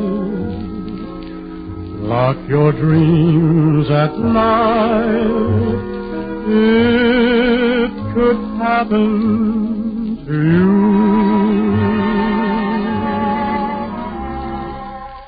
Don't count stars or you might stumble. Someone drops a sigh and down you tumble. Keep an eye on spring. Run when church bells ring. It could happen to you.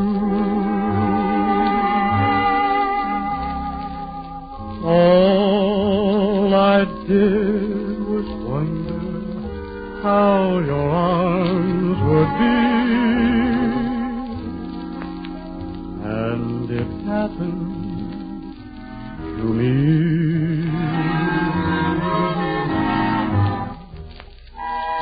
Keep an eye on spring. Run when church bells ring. It could happen to you.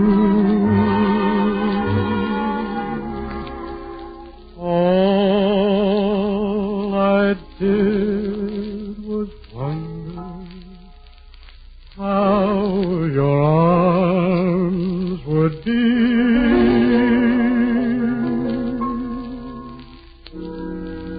And it happened to me.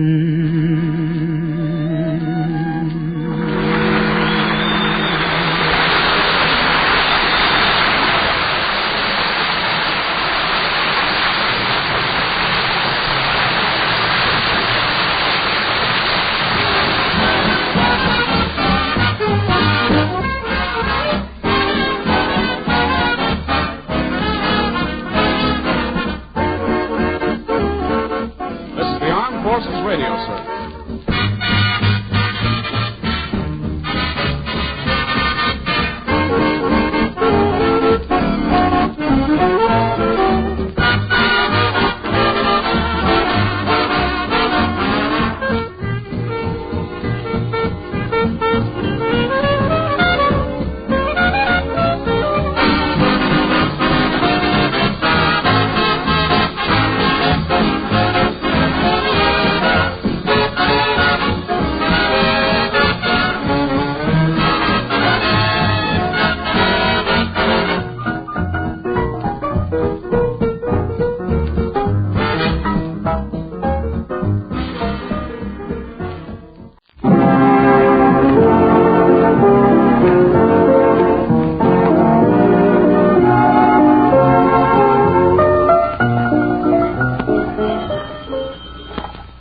Duffy's Tavern, where the elite meet to eat. Archie, the manager, speaking. Duffy ain't here. Oh, hello, Duffy. Tonight, Sonny Tufts. You remember the guy, Duffy? The one that when you once said to your wife, tell me what has he got that I ain't got, she talked for 2 days. Yeah, big, tall guy, Duffy. You know, broad shoulders, big chest, slim waist, big blue eyes. Wavy blonde hair. Boy, if he was only a dame. Yep. Well, I'll call you back, Duffy. The band just started to play that new Western song I wrote, Lead Me Hot Ride Tonight on the Prairie. And I want to listen to it. I guess it's just modesty, Duffy, but I really love that song.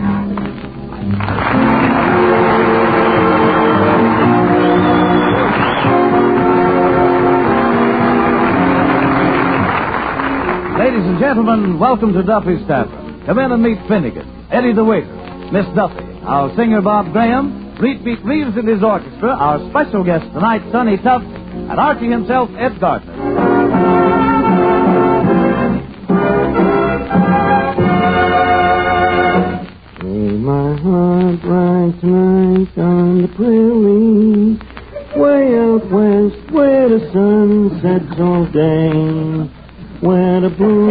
There's a pencil on the stage brush, and the deer and the cantaloupe plant. I'm a saying, who threw that? Who threw that? A music lover, no doubt. Tell them crumbs if they don't like my song, they can rump it. The back of my throat to them. I'm a saying bonus noches to the city. It's no place for a lonesome cow's hand. Leave me right. Wait a minute. Now listen, you guys, be careful how you throw them dishes around. Remember, China is our ally. Well, Eddie, I guess all great composers have to suffer like this. That's right, Mr. Archie. And these people is just trying to help you. Well, I guess it's our lot in life, Eddie. Look at Tchaikovsky. All they paid him was $18.12 for a whole overture. And look at Schubert and his symphony. He wouldn't even let him finish it. So I say, leave him mock me. After this song of mine gets published, the world will be singing a different tune. Now, that I believe. Anyway, who's going to publish that song? My publisher's the $1 Million Publishing Company. Who's that? They're the people that discovered me. How did they discover you? I answered their ad in a magazine. Here, look at it. Let's see now. It says here, attention songwriters. Have you got a lot of talent and a little money? We will bring it out of you.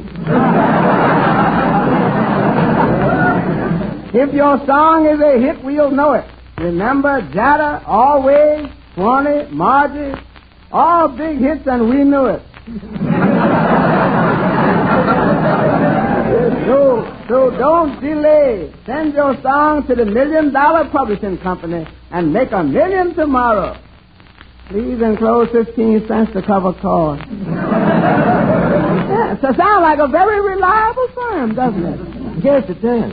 You sent them your song, of course. Oh, naturally. I wouldn't want to pass up an offer like that. What do you think I am, a sucker?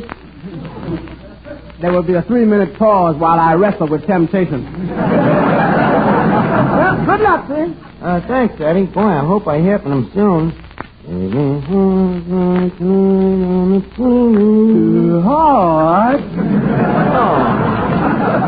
Hiya, Finnegan.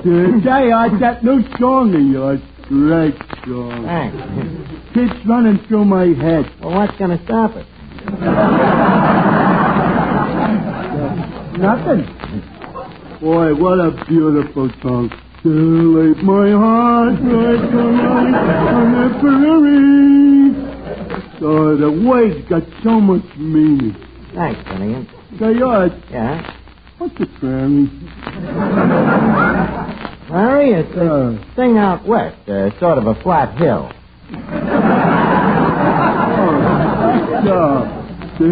You know, Arch, every day you learn me something new. I always tell everybody that you make me what I am today. Finnegan, if you don't mind, I would rather not be connected with it. Well, take the credit, Arch. You'll enjoy it. Good evening, Archie. Well, Officer Clancy, glad to see you. Come in and take a load off your beat. Hello, Clancy. Well, it's Clifton Finnegan. Been behaving yourself, Clifton? Oh, yeah, Clancy. Are you sure? Look, if it's about writing Clancy's a stinker on that bench, I got an alibi. What's your alibi? I can't write.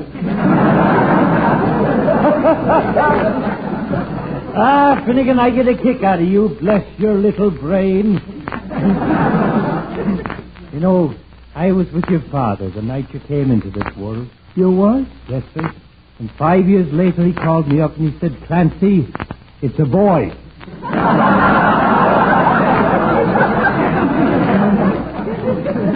A shot in the dark, if I ever heard one. Say, by the way, what do you have, Clancy? Oh, the usual chartreuse split. Oh. Incidentally, Archie, they tell me you've written a song. A song? Yeah, that's right, Clancy. An Irish song, I hope? Well, what do you call it? Leave my heart ride tonight on the prairie. Oh, that's a beautiful title. Leaves me heart right tonight in Tipperary. No, Clancy, Prairie. Wait a minute. Not a Western song. Yeah. Shades it, Chauncey Alcott. Don't you know that the only good songs is Irish songs? Just a second. Don't Clancy. take my word for it. Ask any Irishman.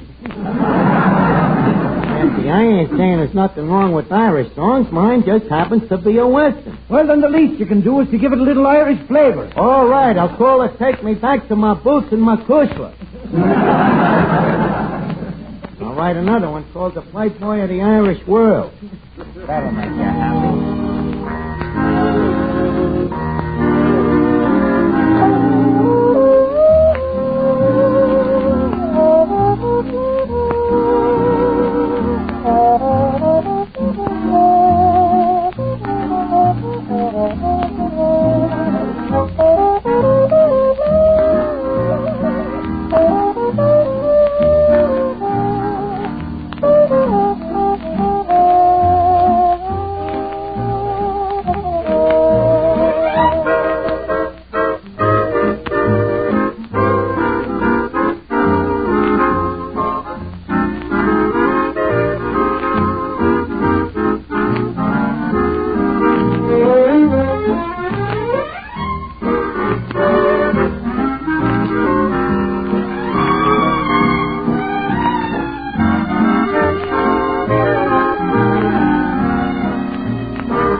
Who, Miss Duffy? Who? Sonny Tufts. For who else would I spend a whole day in the beauty shop? A whole day in a beauty. What's the matter? Were they out of it? Very funny. Now, please, I got no patience to stand here being stupid. Where's Sonny Tufts? What do you want with Sonny Tufts? I'm going to ask him to the dance. What dance? The 10 Jolly Girls AC St. Valentine's Day track meet and dance. Track meet? Well, you know some of the girls when they see your man. Yes, I do. So, we thought it would look more dignified if we called it a track meet. I see. But Sonny Tufts, look, why don't you ask your boyfriend, Breckenbridge Hartzenfelder, to take you to the dance? Oh, him and me had a fight, so I'm not going with him. Oh. What was the fight about? He wouldn't take me to the dance. But who cares? Oh, if I could walk into that dance with Sonny Tufts, would those girls drop dead? Sonny Tufts take you to the dance, Miss Duffy. You're flying around the helium carpet. He wouldn't take you. Oh, no? Just because he's a movie star? Listen, Archie, many a big movie star goes out with civilian girls. Oh, what a sensation we created the dance. Oh, I can see it now. Mr. Sonny Tufts, this is Miss Katrinka Yarbut. Mr. Tufts, this is Cheryl Ricino. Sonny Tufts, meet Henrietta Nickelducker.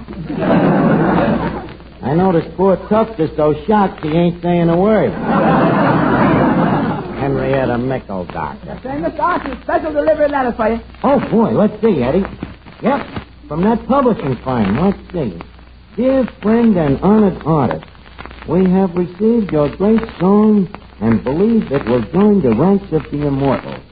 That means it won't die. 8 to 5. Quiet, Eddie. Can't wait till we publish this great song of the West. Naturally, it should have an attractive, appropriate cover. So please send $25, which covers cost of printing, plus hiring of cowboy, horse, and sunset. Please rush money. Yours in haste, $1 million publishing company. Where am I going to get $25? You ain't actually going to send it. I got it, Eddie. The letter says rush. Yeah, but this is a phony. Now, wait a minute, Eddie. I can recognize phonies. You're talking to a man who can give plenty. Now, let's see. Where can I get that 25? Don't look at me. Hey, there's the cash register. There's money in there. Do tell. Now, look, you ain't going to do nothing jaily, is you? Look, Eddie, what would be wrong if I just took a loan of the dough? That would be like Jesse James taking the loan of a train. But who's going to know about it? 15, 20, 25. If I had the wings of an angel. Now, listen, Eddie, this ain't stealing. This is just free distribution. Now, take this dough, go down to the post office, and send a money order to the address on this letter. Okay, Miss Archie. And make it pronto. Adios. San Quentin. Now, go on, get going. Oh, boy, it won't be long now. I should say you won't, Mr. Dirty Crook Archie. Miss Duffy, was you standing there all the time? I certainly was. And you know what'll happen if I tell Papa. He'll put you in jail. Miss Duffy, please don't tell your father. Just give me a little time. Well, Archie, I might forget if If what? if a certain party could persuade a certain party to take a certain party to a certain party. You mean if I don't get Sonny Tufts? Miss Duffy, that's blackball. You can't do this. Take your choice, Archie. Say, Archie. Oh, hello, Bob. What seems to be wrong here? Well, nothing that a few years... Please, Miss Duffy, leave us not discuss my delinquency in front of a juvenile. Leave us talk it over in private. Bob, sing something, will you? Oh, you sure seem worried. Oh, no, it's nothing. It's just a little trouble with my song. Seems there's a few bars connected with it that I forgot about.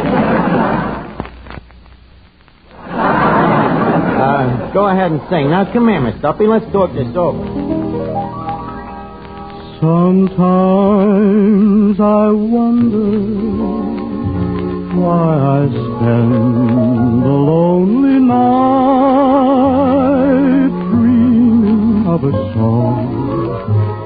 The melody haunts my reverie, and I am once again with you.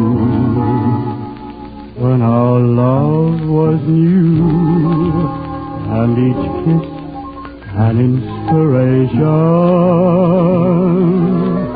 Ah, but that was long ago. Now my consolation is in the stardust of a song beside a garden wall. When stars are bright, you are in my arms. The nightingale tells his fairy tale of paradise where roses bloom. Though I dream in vain,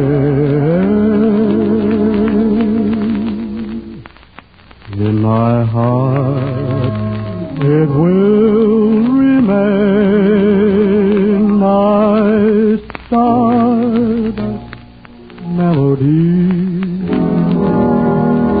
the memory of love's refrain.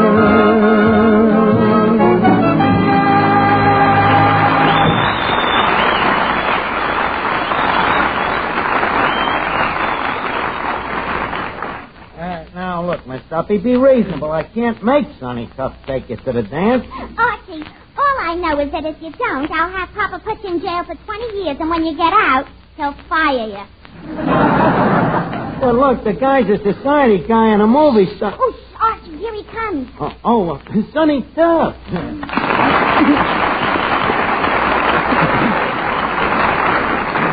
Well, welcome to Duffy's, Sonny. Thanks. Say, I always kind of thought that Duffy's was just a little hole in the wall. Yeah, kind of surprised you, huh? Yeah, it's a big hole in the wall. Say, who are you? Me? Permit me. I am Archie, mine host.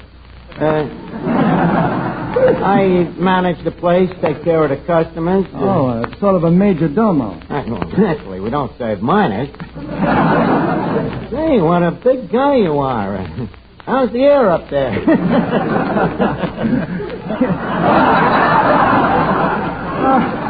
See, that's very clever. I think I'm up all the time. But I'm really serious. That's quite a tall height you got. Come here, let's put our heads back to back. Let's see. You're about 3 inches taller than I am.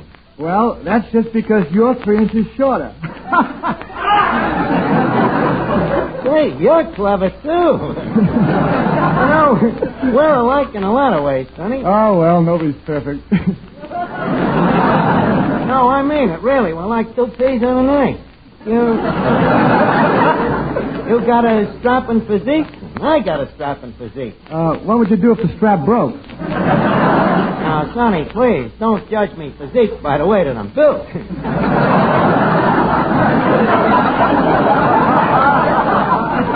I'm deceitful.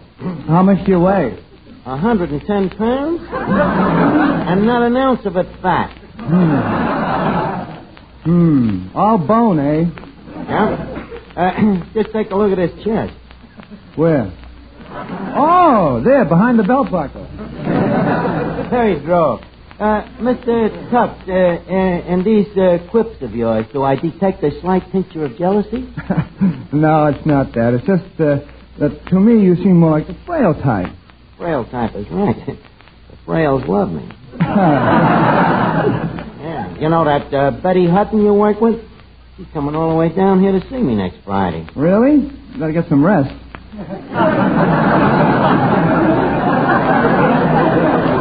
Don't be silly. A dame like that'll be meat for me. Well, that'll make it even. You'll be mutton for Hutton. Oh, boy, Betty Hutton. Boy, I can't wait for next week to get here. Come on, Sonny, let's talk faster. Hey, Arch, Miss Duffy just sent this note over to you. Let's see. Dear Archie. Well, signed Miss Duffy. By the way, Finnegan, do you know Sonny Tufts? He does?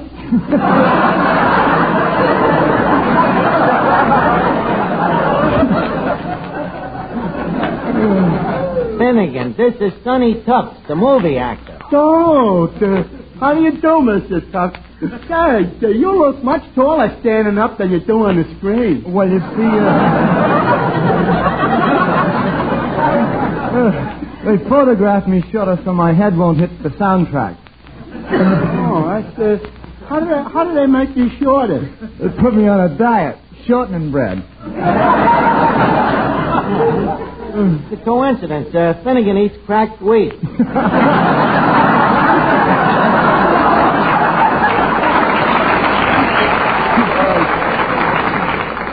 You know, Mr. Tufts, I'd like to try acting sometime. When I was at college, they told me... Finnegan, you was at college? Well, certainly I was at college, Art. You remember last year? Huh? What did you study at college? I didn't study anything. They studied me.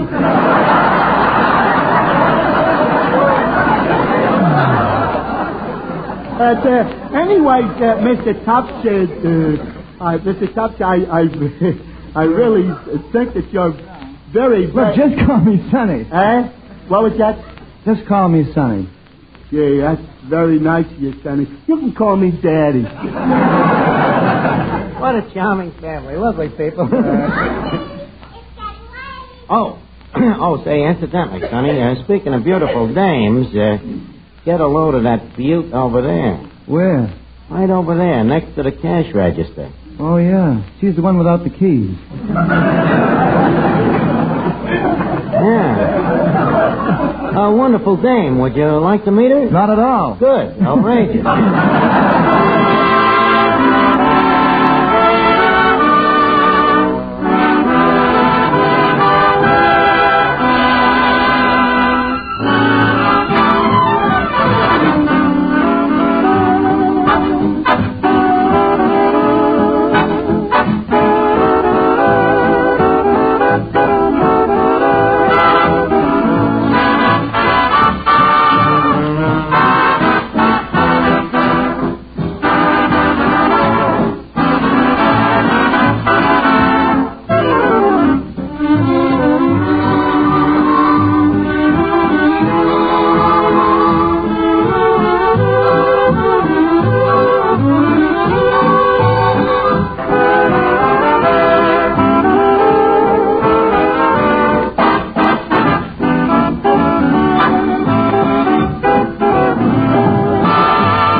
Why do it the hard way? You see, I just happened to remember that Sonny was once a society guy, you know, strictly a big Boston socialist. Ergo, you gotta act like a society dame. Well, all right, but if it don't work... If it don't work. All the time. Talk. Talk is better than sing. Well, here goes. Hey, Sonny. Yeah? Sonny, old cad, I would like to present you with Miss Duffy. She just came out this year. Brave girl. Yeah. Miss Duffy, you don't happen to be related to the Duffy who owns this Tavern, do you? Oh, yes. Papa is my pater. But you see, the Tavern is just one of his hobbies. He keeps it for laughs. What a morbid sense of humor. Look, I know what you're thinking, Sonny, but this dame has ancestors from some of our best families. But I'm telling you can see for yourself that she's real society. Of course. She has such a prominent background. Well, that she gets from her old lady. By the by, darling, how is your mater these days? Dowager than ever, I suppose. Oh, you know Mater. Here, there, everywhere in the social world. She's all over New York. Yeah, and part of her hangs over into New Jersey. Archie, stop insulting Mama and get to the point. Oh, yeah.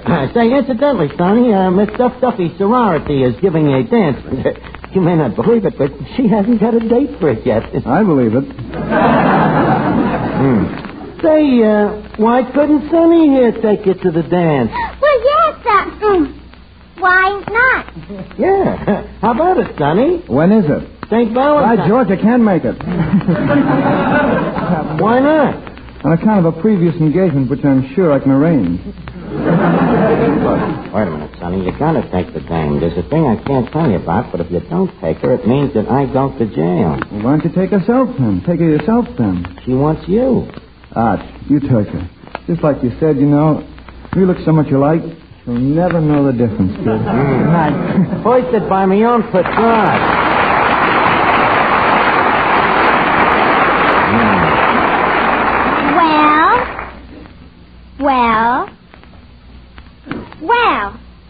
Well, Archie, somebody's going to take me to the dance. I see what you mean. Okay, Miss Duffy, I guess you got me with me. Mr. Archie? What? Reprieve from the governor. You mean you didn't send the dough? No, on account of a picture I saw hanging in the post office. Whose picture? The president of the $1 Million Publishing Company marked down to $1,000 reward. The guy was a crook? Yep, and here's your 25. Oh, boy, I'm a free man again. Now I can put the dough back into the register. Just a second, Archie. You don't have to put it back in the register if you take me to the dance.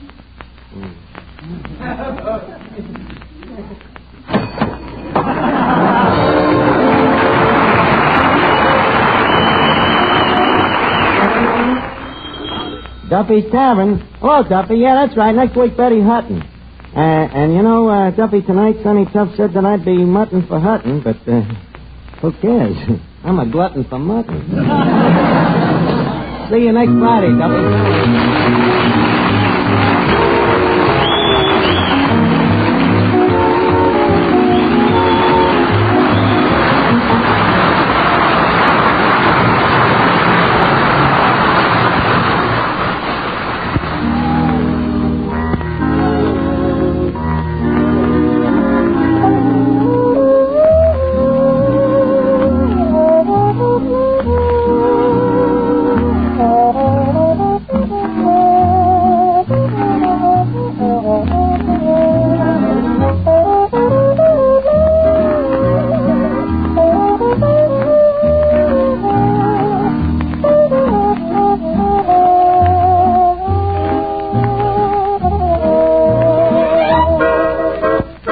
This is the Armed Forces Radio Service.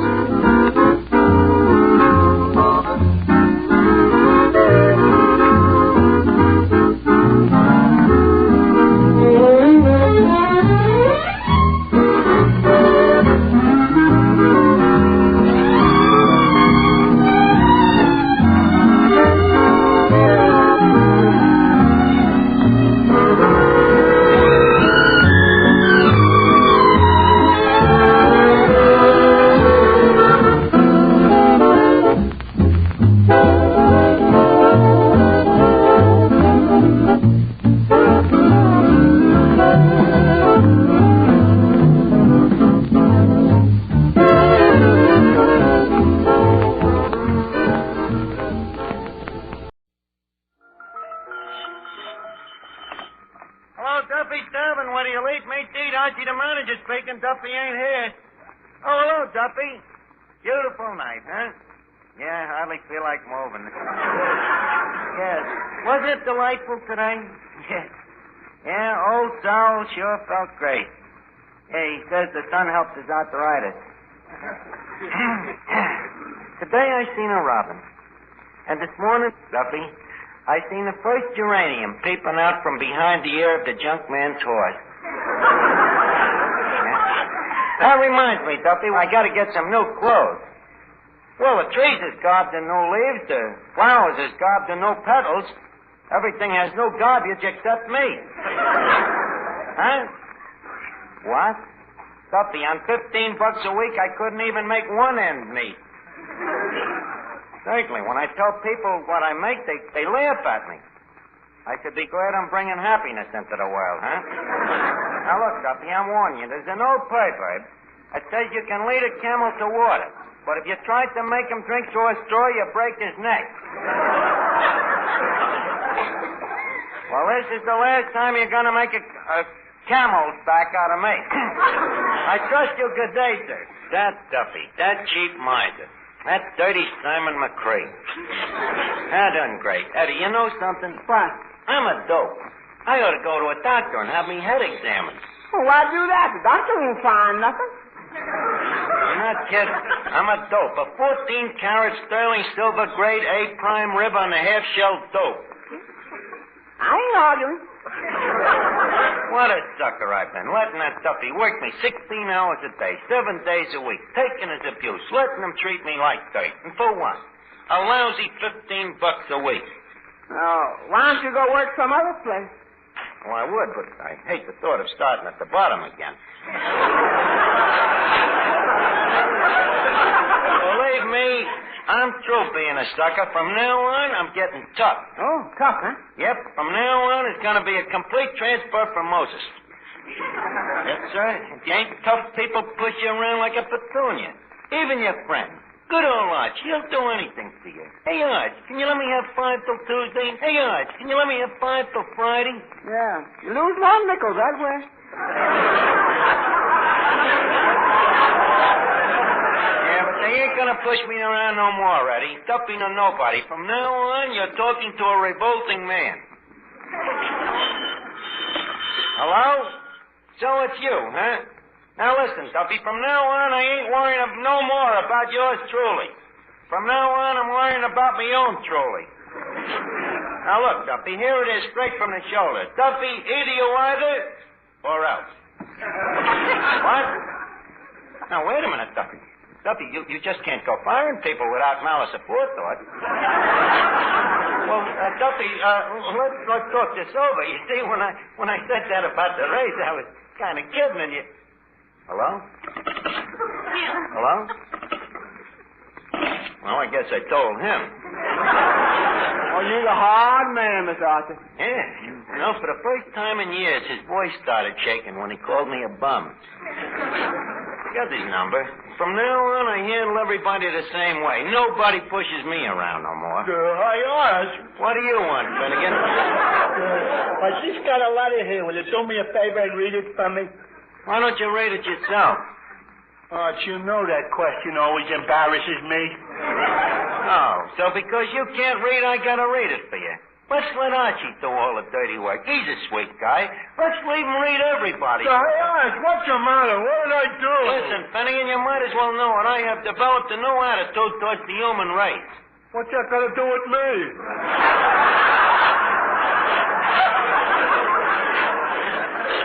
Your point is well taken. But I can't make no exceptions. I'm through being took advantage of without getting nothing out of it for myself. Well, Arch, I just wanted you to read a letter. Just read a letter, huh? Did it ever occur to you, my good Finnegan, that it cost money for me to be learned the education to which I read this letter by? Do you know how much it cost me, old man, to keep me in school? How much? Add it up for yourself. 10 busted windows, 2 stuffed up sinks, a new set of teeth for the principal. Education costs money, and I think I'm entitled to cash in on me knowledge. Well, Arch, I'm willing to be fair. How much you want for reading the letter? After all, would you walk into Einstein and say, Professor Einstein, could I please have a free relativity? Okay, Arch, okay, I'll pay you. How much you think it's worth? Well, I don't think it would be overcharging you if I said a quarter. Miss Archie, now I know you're going to turn tough, but you ain't actually going to charge me. Why not? Should he have free access to me brains? What is this, information, please? Sounds more like it pays to be ignorant. Charging a man a quarter to read a letter. Oh, that ain't high, Eddie. Gee, the gas company charges $3 a month just to have a guy read a little meter. Here's your quarter, Rod. Well, thank you, sir. Now, hand me the letter, if you please. Here you are, Rod. Hey, it's from London. Sedgwick and Sedgwick, barristers, London, England. What's barristers? Barristers? Finnegan, please don't ask obvious questions. Let's see. Dear sir, as legal counsel... By the way, barristers means lawyers. As legal counsel for your uncle, Byron Finnegan, of Kimberley, South Africa. Finnegan, you got an uncle in South Africa. Yeah, my father did have a brother that disappeared, but how would he get to Africa? Well, if he looked anything like your father, probably Frank Buck took him. To continue, we regret to inform you that your Uncle Byron passed away 2 months ago. What a fine relative. 2 months ago, and he didn't even let me know. Well, maybe he was too dead to phone. Anyway, to continue, as you know, your uncle spent most of his life in the diamond field. And in his last will and testament, you have been named as the sole... Finnegan, here's your quarterback.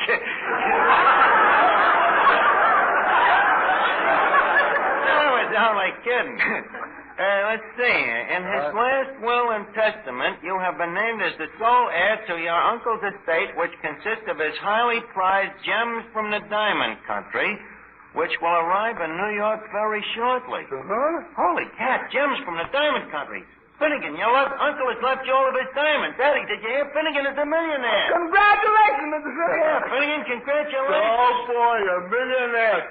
Well, fellas, there's only one thing I can say. What? It couldn't have happened to a nicer guy. Gee whiz, $1 million worth of diamonds. My uncle sure must have opened a lot of oysters. Look, Finnegan, you eccentric millionaire. Do you realize what this means? Miss Duffy, Finnegan has become a millionaire. A millionaire? Oh, don't be silly. How could he afford it? It happens that he heredited it. Oh, you mean it's true? Oh. Well, Clifton, I'm really very happy for you. I suppose now you'll pick out some nice girl and get married? Well, He will not. He's going to have some fun first. A yacht. He can have a yacht, a mansion. Archie, a millionaire's mansion can be pretty lonely without a wife. Yeah, but a yacht can be pretty lonely crowded with one. Oh, no. Archie, you keep your big mouth out. I should have done that. Why don't you,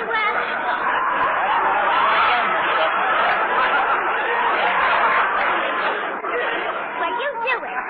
Now, why don't you speak for yourself, Clifton? Yeah. Wouldn't you like a wife? Well, P-Bud. You see, he wants to be a playboy. Look, Miss Duffy, the guy's got $1 million. The world is a garden of beautiful dames. Even graze a little. Okay, let him be a playboy. Let him run around with chorus girls. But in a year, I'll mark your words if he'll have a nickel left. And what is your solution, Mrs. Anthony? Well, if he married some nice, decent girl like, You? Why not? If he married me, nobody could take his money away from him. Why not? Because it would be in my name. Besides, Finnegan should get married anyway. Why should he? Because every single man should be married. It should be a law. Okay, Miss Duffy. Should be a law. Now write your congressman a letter and ask him to marry you. Now, please, if you will excuse me. Hey, Archie. Oh, I see you're busy. Oh, come here, Mr. Ward. I'm anxious to be interrupted. Miss Duffy, this is Perry Ward. He's taking Jack Bailey's place. How do you do? Likewise, I'm sure. I wonder where my good old pal Finnegan is, Eddie. He stepped out for a minute. Good old pal.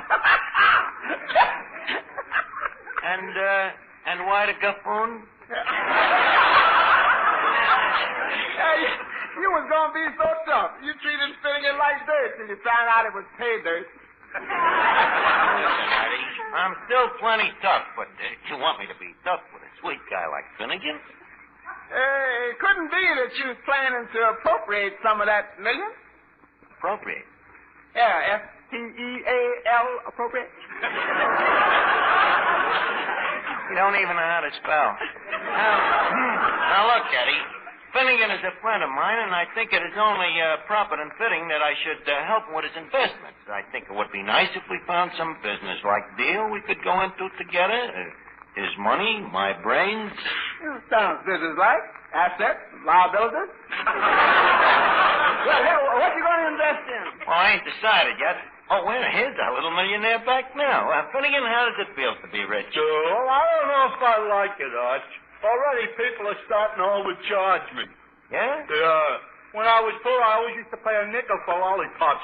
Now they started to charge me 3 for a dime.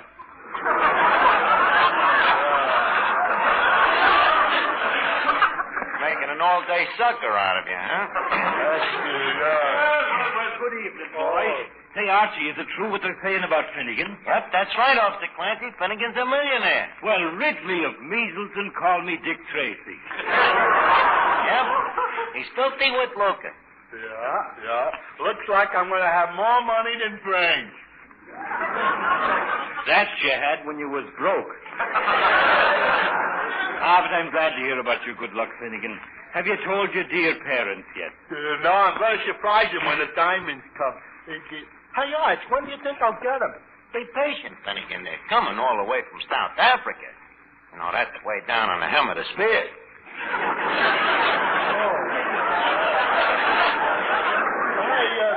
Exactly where is it, South Africa, Arch? Well, you know where North Africa is? No. Do you know where Asia is? No. You know where Europe is? No. Well, you know where Schimmelbacher's Bakery is? Oh, of course. Well, it's around 10,000 miles from there. Now, Archie. Archie, let me explain it to the lad.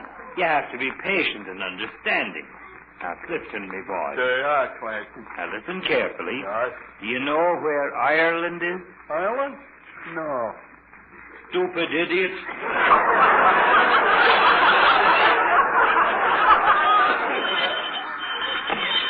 Hello? Who's this? Finnegan's mother? Oh, hello, Mrs. Finnegan. Yeah, he's here.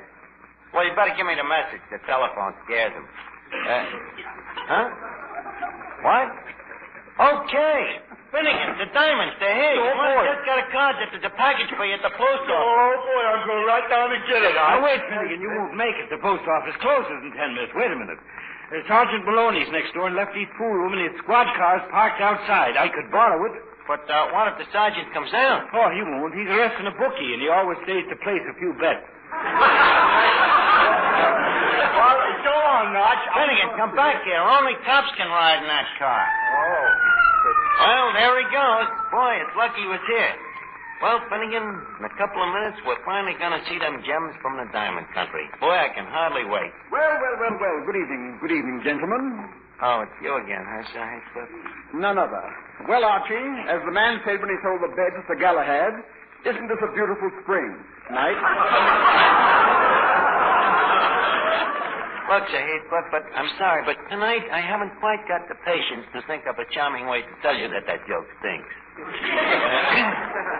I suppose you came for your dough as per your contract we are stuck with?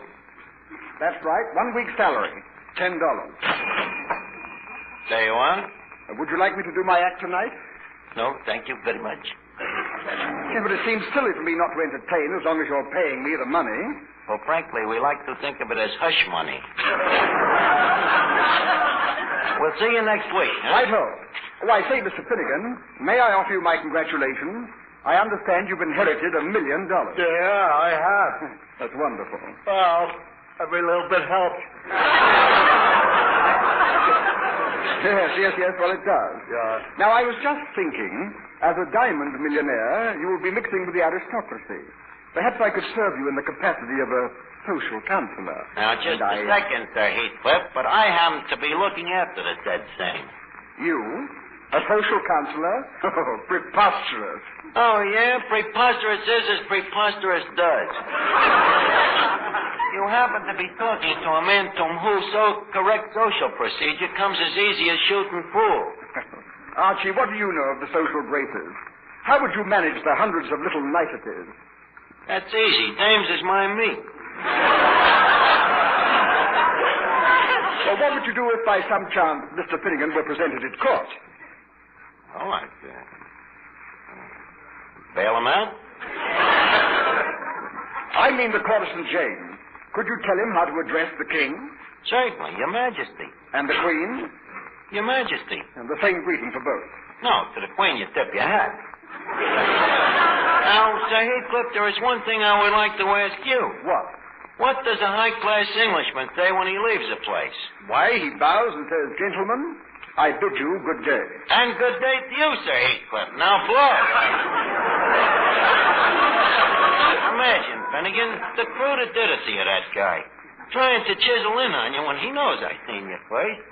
Hey, Art, shouldn't Clancy be back with the diamond? Not yet, Finnegan. Say, Eddie, look, how about getting Mr. Finnegan something to eat while we're waiting? Okay. Just something light. You know, these millionaires got delicate stomachs. What would you like, CF? Well, how about a hamburger?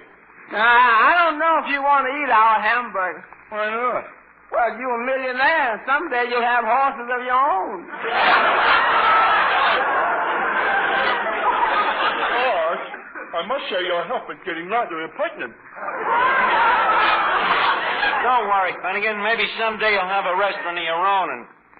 Wait a minute. A restaurant of your own. Well, what's on your mind, Art? Leave me coagulate a minute. Certainly. With your dough, we could open up a joint that'd run that cheap Duffy right out of business. What do you say, Finnegan? Sounds good, old man, but could you give me a day or two to mull it over? By all means, CF, mull it in your head. But don't delay too long. This deal may slip through your fingers. True, but a man in my position has to be cautious. So I didn't become a millionaire overnight by rushing into wildcat schemes. Well, naturally, CF, I don't expect you to take a poke at a pig. So, I'll tell you what. I'll go into the back room and draw up a preliminary prospectus of the project and present it for your perusal. Oh, well, that's perfect. In the meantime, I'll be at that table playing tic-tac-toe. Okay, see you later. Say, Eddie, Mr. Finnegan's really in his glory. That man is really jumping. Seems like a nice fella. Hope all that money doesn't go to his head. Well, if it does, it'll be pioneering. $1 million. Eddie, you're not envying him, are you? Why, money isn't everything. Oh, no? No, $1 million couldn't stop you from getting a cold. Well, I wouldn't mind going around sneezing if I had 12 butlers staying till midnight.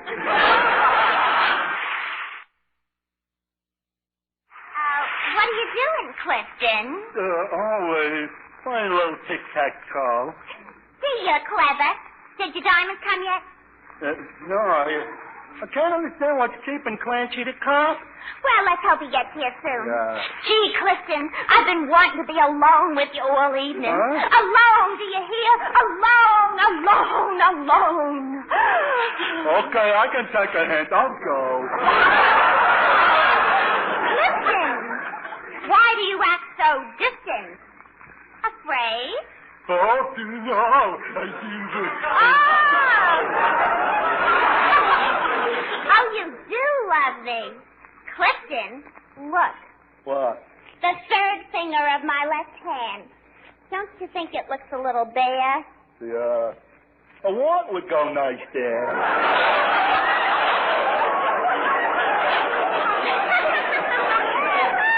Finnegan, you're cute. Yeah. You know, you have possibilities. Now that I look at you close, you know something? Your face has features. Miss Duffy, are you being sincere?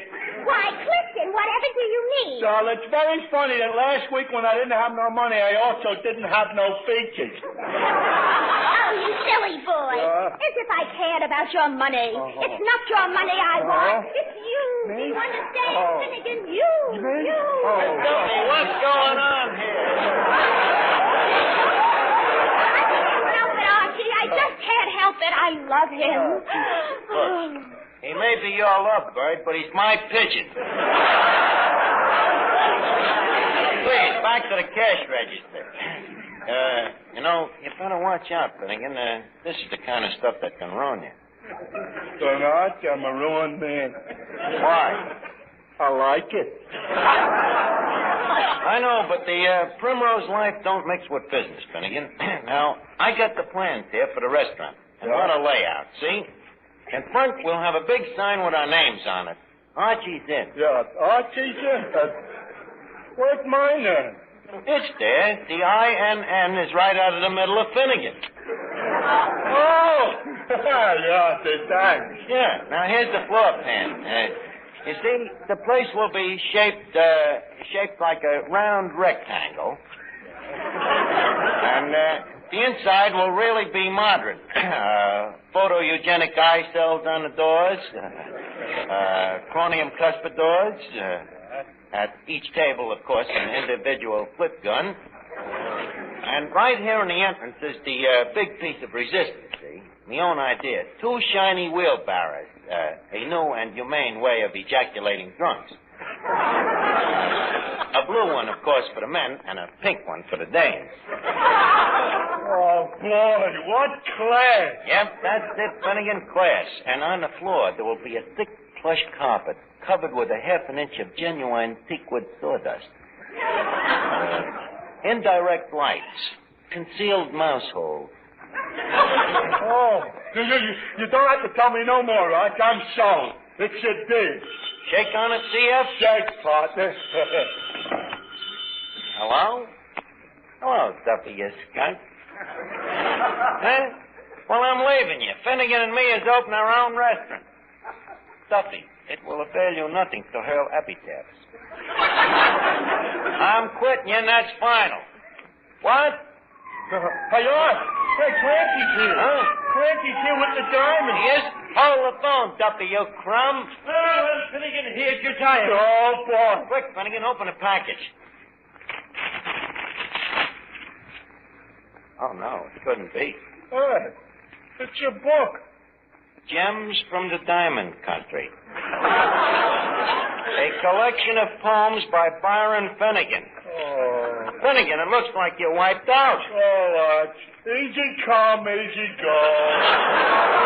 Hey, Mr. Archie and Mr. Duffy still on the phone. Oh, yeah. Hello, Duffy. April Fool. I ain't kidding. Yeah, that was just an April Fool's joke.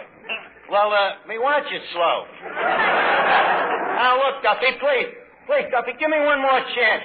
Duffy, please. I promise I'll never leave you again. Oh, please, will you? You will? Oh, gee, Duffy, thanks. Thanks very much, Mr. Duffy. What happened? I'm back to work. Eddie, you see what I mean? You gotta be tough or you get pushed around. We take you now to Duffy's Tavern.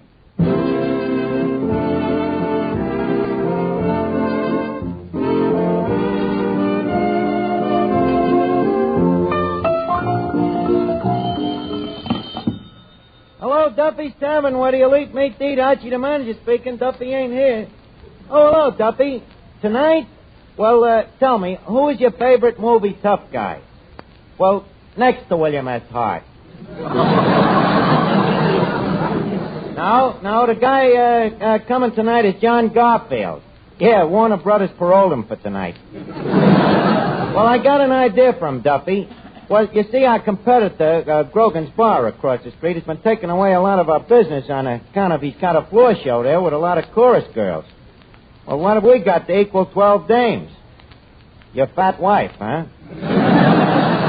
I don't know, Duffy. Somehow or other, 12 dames is more attractive separate than when they're lumped together.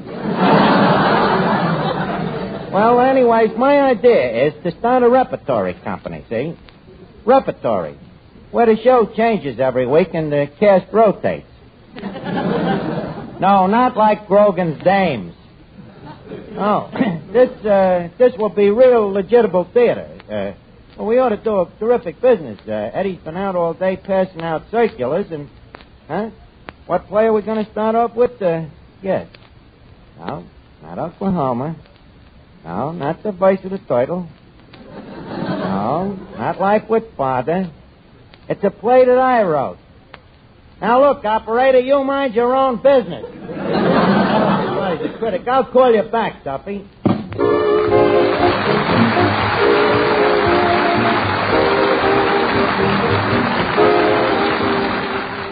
So come in and meet Finnegan, Eddie the waiter. Miss Duffy, Sir Heathcliff Batterswick, Manny Melnick and his orchestra. Our special guest tonight, John Garfield, and Archie himself, Ed Gardner.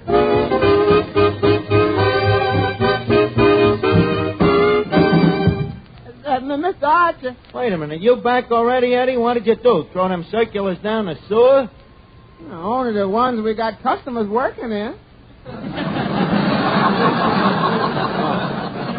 Well, did you leave a batch down at Schimmelbacher's Bakery? Yes, sir. And they promised to put a circular in every box. One in every box. Hey, that's a nice thing for the bakery to do. Yeah. Mr. Cavendish, the undertaker, offered us the same deal. Oh, that's swell. Good old Cavendish, although I doubt any of his customers would be interested in my play. I don't know. They seem to act just like your usual audience. By the way, did you see that big sign Grogan's Bar put up? What did it say? Tonight, new burlesque policy. Opening of new season. Teachers of the tour, guests of honor will throw out the first bump. And boys, the crowd flocking in. Well, wait until my repertory company opens. I'll prove to Mr. Grogan that a floor show can rake it in without having to take it off. Well, that burlesque is pretty popular. Oh, I don't know. As I remember, I found my first burlesque show pretty dull. I ain't changed my opinion after 15 years of steadily watching them.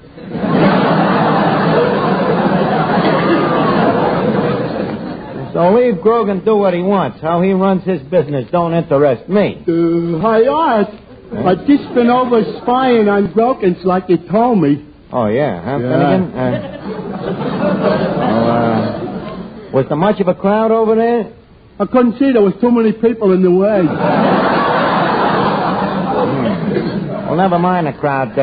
Tell me, how was the show? Oh, pretty good, Art. But it didn't have enough variety. What do you mean? Well, they had 5 striptease acts. There was 5 striptease acts, and every one of them was a dame.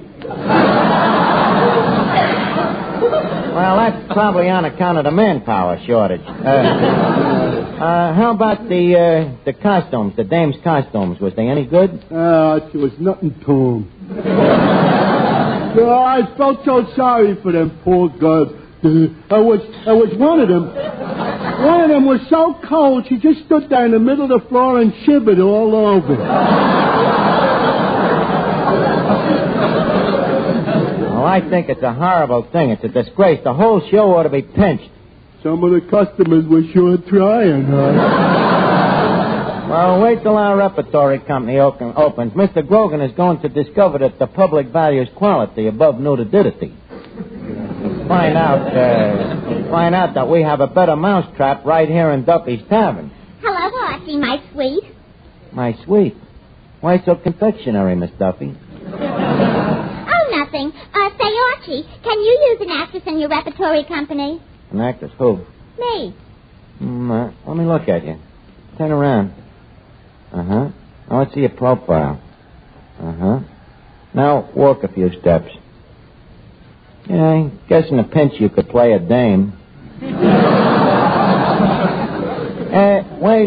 By the way, what's with you? Today you want to be an actress. Last week you wanted to get married. What happened to the amour? Du jour? Archie, if you were referring to my affair with Harold Harkleroad, it's all over. It's finished. Poof. Poof, huh? Yes. It's simply another case of love's flame dying down and leaving just an ember. An ember, huh? You know, with you it seems to be forever ember. What happened? You was crazy about the guy. Oh, I don't know. Little personality traits that has got on my nerves. Little personality traits, huh? Yeah. Somehow I just can't see myself going through life with a man who keeps refusing to marry me. Little personality traits. Sure, well, that ain't unreasonable, but I thought Harold wanted to marry you. So did I, and so did Papa, and so did Mama. That dopey Harold, he had to be different. Oh, so you're back in circulation again, huh? Maybe you're being a little too choosy. That's not true. I ask for very little. All I want is a man who'll look up to me and think I'm attractive. Well, I'll see if I can find you a crazy midget.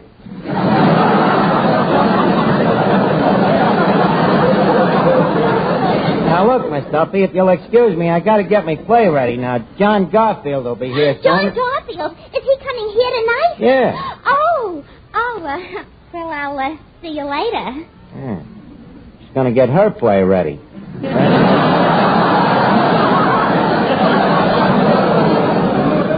Brother, what a ding. Hello, Archie. What's up? Oh, hello, Sir Heathcliff. Well, I'm putting on a play tonight. A play? As the man said when he saw the 3 oil gushers, well.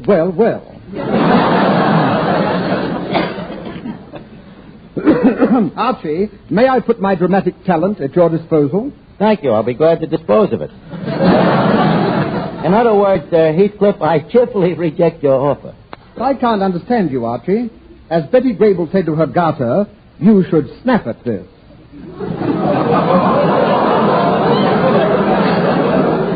Now, look, Heathcliff, there's no part for you tonight. This play of mine is a Mexican play. It takes place in a waterfront dive. A Mexican play? By Jove, I could play a native. You, a native? Yes, with dialect, of course. Thus, hello, Jose. I say, let's have a blooming tortilla.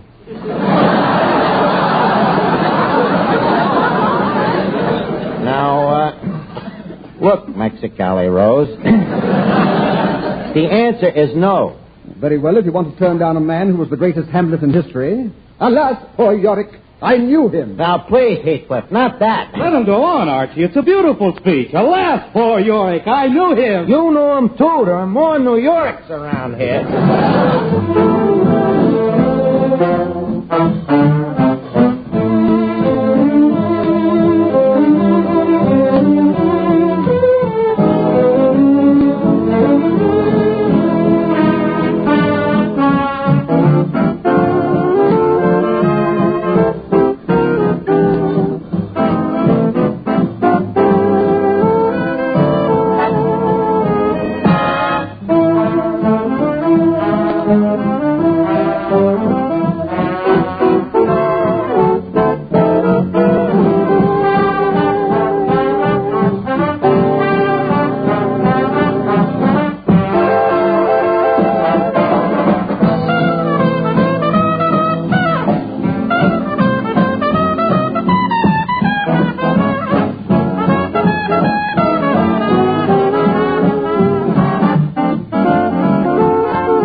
As soon as this play starts, we'll no doubt have a big crowd.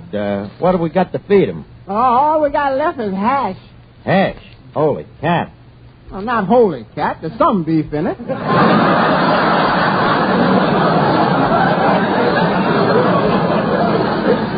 Now, Eddie, that's the kind of stuff that's going to give Duffy's Tavern a bad name. Pardon me, Bud. Is this Duffy's Tavern? What does it look like? Like Duffy's Tavern? That's a nasty thing to say. Hey, wait a minute. It's John Garfield.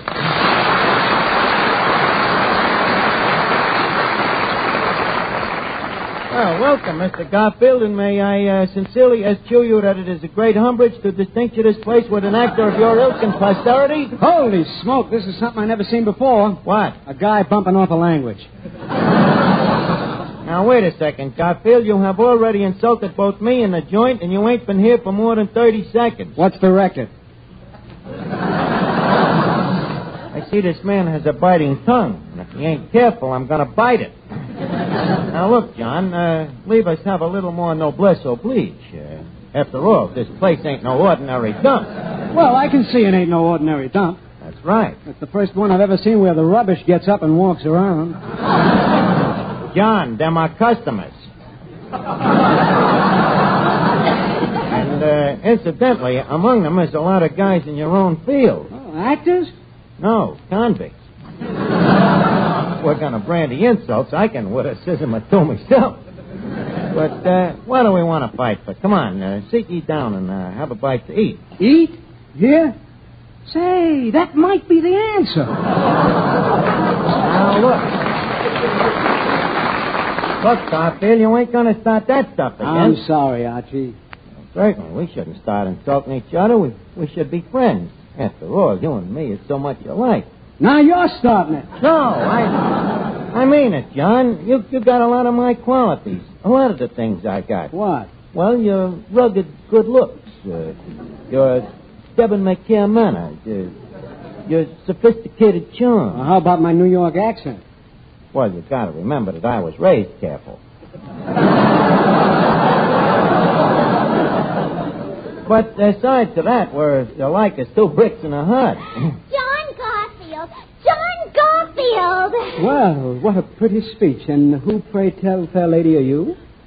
Suddenly he's so polite. This must be John's other Garfield. Oh, permit me, Mr. Garfield, this is Miss Duffy. Oh, how do you do? Likewise, I'm sure. Oh, Mr. Garfield, the thrill you've given me. I haven't got a spine that you haven't tingled.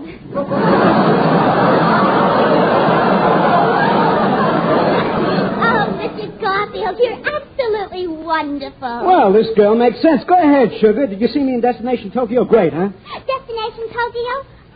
Wasn't Cary Grant in that? Cary Grant? Well, it's hard to remember every guy in a picture. Anyways, how'd you like me playing a sailor? Oh, you were wonderful. I remember how you stood beside Cary Grant in the submarine. Oh, Cary looked so big and strong and handsome. Yes, I'll never forget how his beautiful eyelashes quivered when he turned his wonderful profile and he gave you an order. You were wonderful. I didn't see the picture myself, but you sound great. Thanks. Oh, this is such a thrill meeting you, Mr. Garfield. It's almost too exciting. The blood just rushes to my head. The blood rushes to your head, huh? Yes. What's the attraction? Oh, you're so cute, Archie. Couldn't you just eat him up? No, thanks. I just had a big supper. Miss Duffy, you better get back to the cash register. The loose change needs tightening.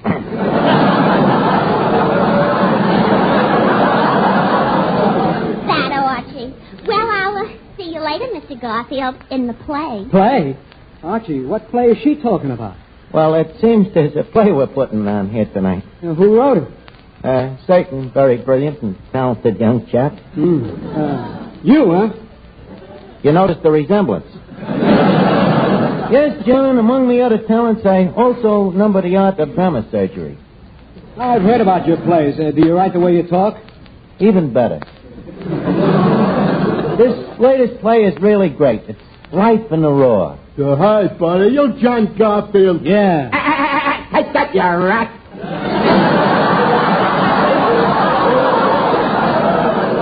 Finnegan.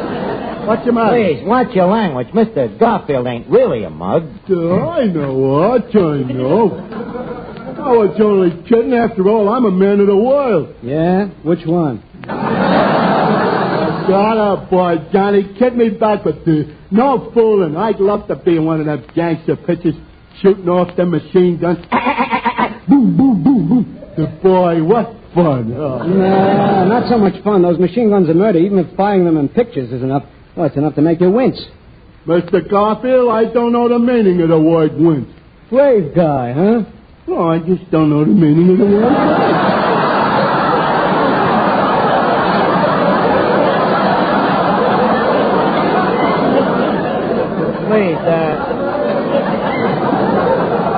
Please, us change the conversation to a subject. Now, John. About this play tonight, this circular here explains everything. Yeah, well, let me see. Tonight, world premiere of Duffy's Repertory Theater. That's theater. Not when it's spelled with a Y. Let's see. Tonight's special attraction will be the famous movie actor, Mr. John... Hey, where did you get the effrontery?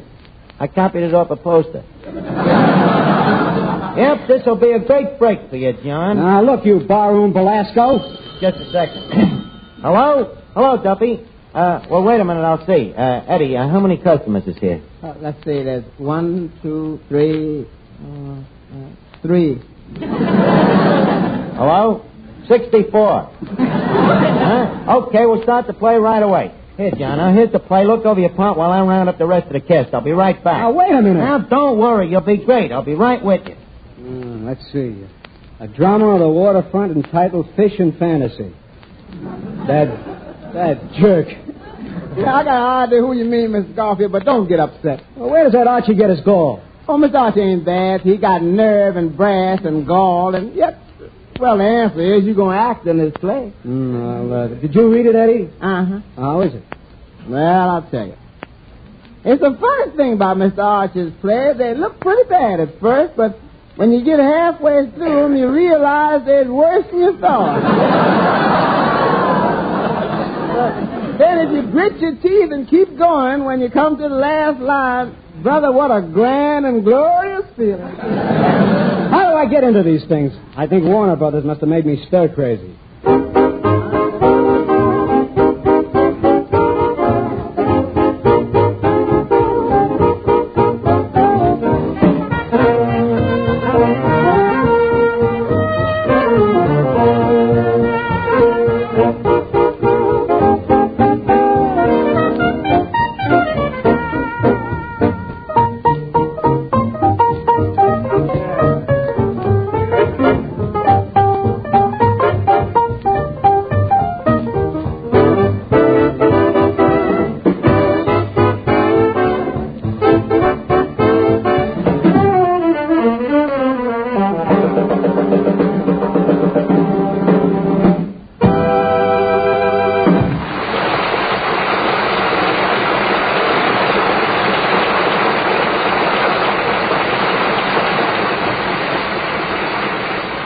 Eddie, how does the crowd look? Well, actually, there's only 2 now. Mr. Callahan's just passed out.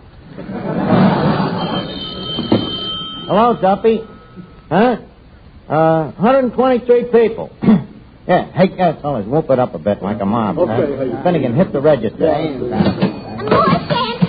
Lady Mendel, what are you doing here? Happy New Year! You hear that, Duffy? Great, huh? I told you. Okay, we're starting the play. That's enough, Finnegan. Boy, what a business are we doing? Well, now you've done enough business. You can retire. Okay, now leave us start the play. Trumpets, please. Thank you. Finnegan, will you stop it? Ladies and gentlemen, tonight we present Fish and Fantasy, wrote by my esteemed self and starring John Garfield.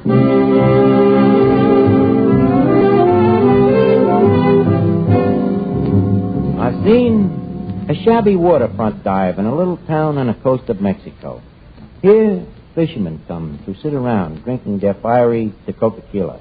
And through the place comes the scent of the trade winds, filling the air with the feeling of mystery, passion, murder, evil, and the constant smell of fish.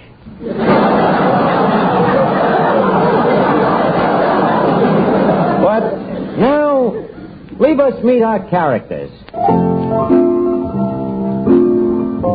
I'm the piano player. Fingers, they call me. Once, I was a famous concerto. But now, I sit here and play the piano for a few paltry peons a week. Yes, I just sit here and play and watch men come and go with their foibles and picadillos and whatever other fish they have caught. I am Fandango, the gorgeous hostess. I'm beautiful, with lips like ripe red pomegranates. and raven hair and flashing eyes like two black jelly beans. Men love me madly. They beg for my love. But I just smile and say, "Si, si, senor." I am Pierre, a prosperous Mexican fisherman. I love the girl Fandango. She are the sweetheart of I who love him madly. She know? Hey, Archie. Yeah. This play, she stink. Speak to the street.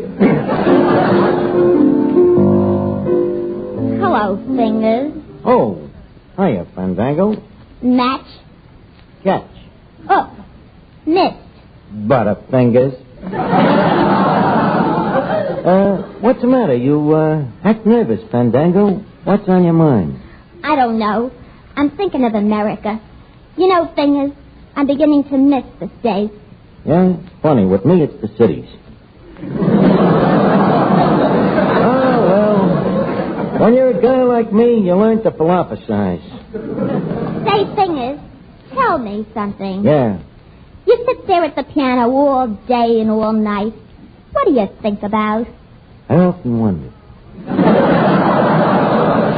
Yes, Fandango, there's a comfort in philosophy. Where do you come from, Fingers? Who are you? Please, Fandango, I'd rather you didn't ask that. It's best to bury sleeping dogs. Tell me, Fingers.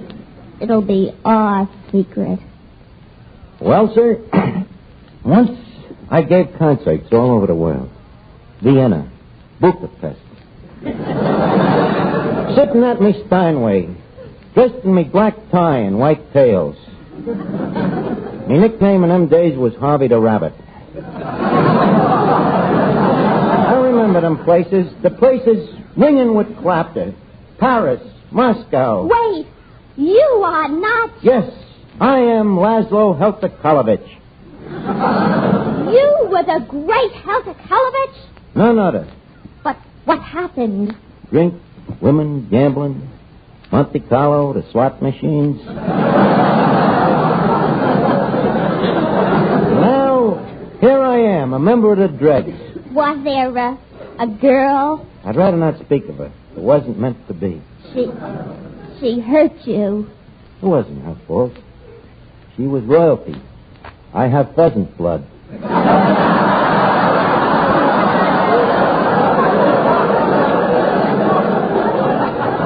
Yes, her old man made her marry a Maharaja. Well, that's life, but you got to be a philosopher. Well, we're amigos. Hasta Miranda. She is I, Pierre. Oh, hello, Pierre. Ah, Fandango, she's you, huh? Come kiss me. No. Montevideo, what's the matter, huh?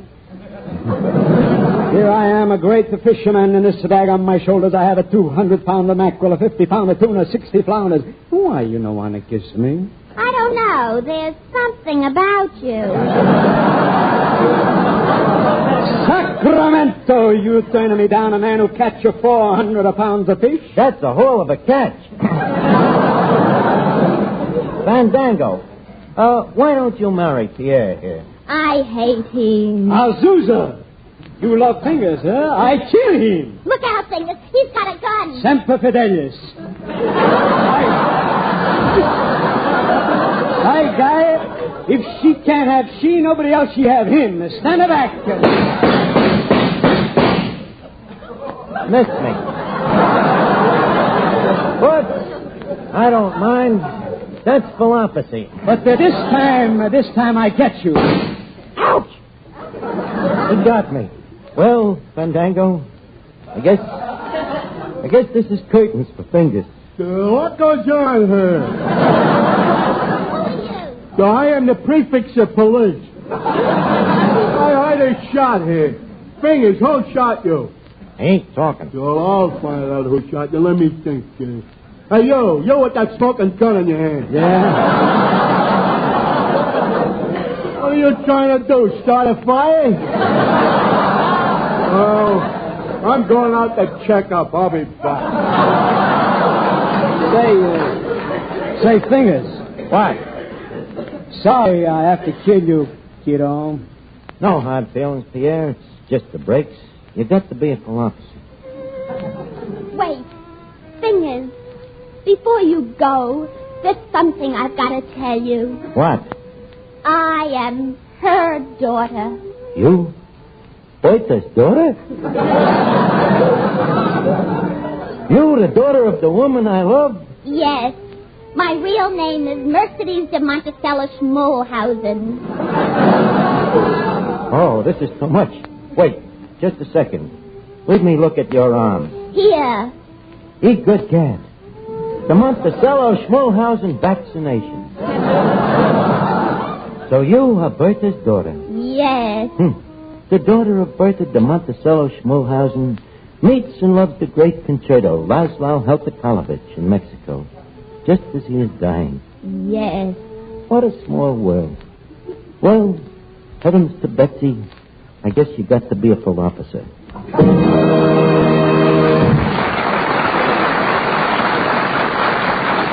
Well, Eddie, how'd the crowd like it? I don't know. They all went over to Grogan's. Grogan's, huh? Well, what's doing over at Grogan's? Oh, they got a crummy burlesque show there, John, with a lot of naked dames. Oh, I'll see you later. Now, wait a minute. A guy like John Garfield can't be seen in a place like that. I guess you're right. Eddie, run over to Grogan's and reserve a table for Pierre the fisherman. It's time to leave Duffy's Tavern for this evening, but let's meet here again at the same time next week. And if you have a half hour next Friday evening... Just a second, Mr. Roy. I think I better call Duffy and confess to him that this repertory company of mine was a flop. Hello? Hello, Mrs. Duffy. Put Duffy on the phone. You what? You went over to Grogan's. Oh, that Duffy.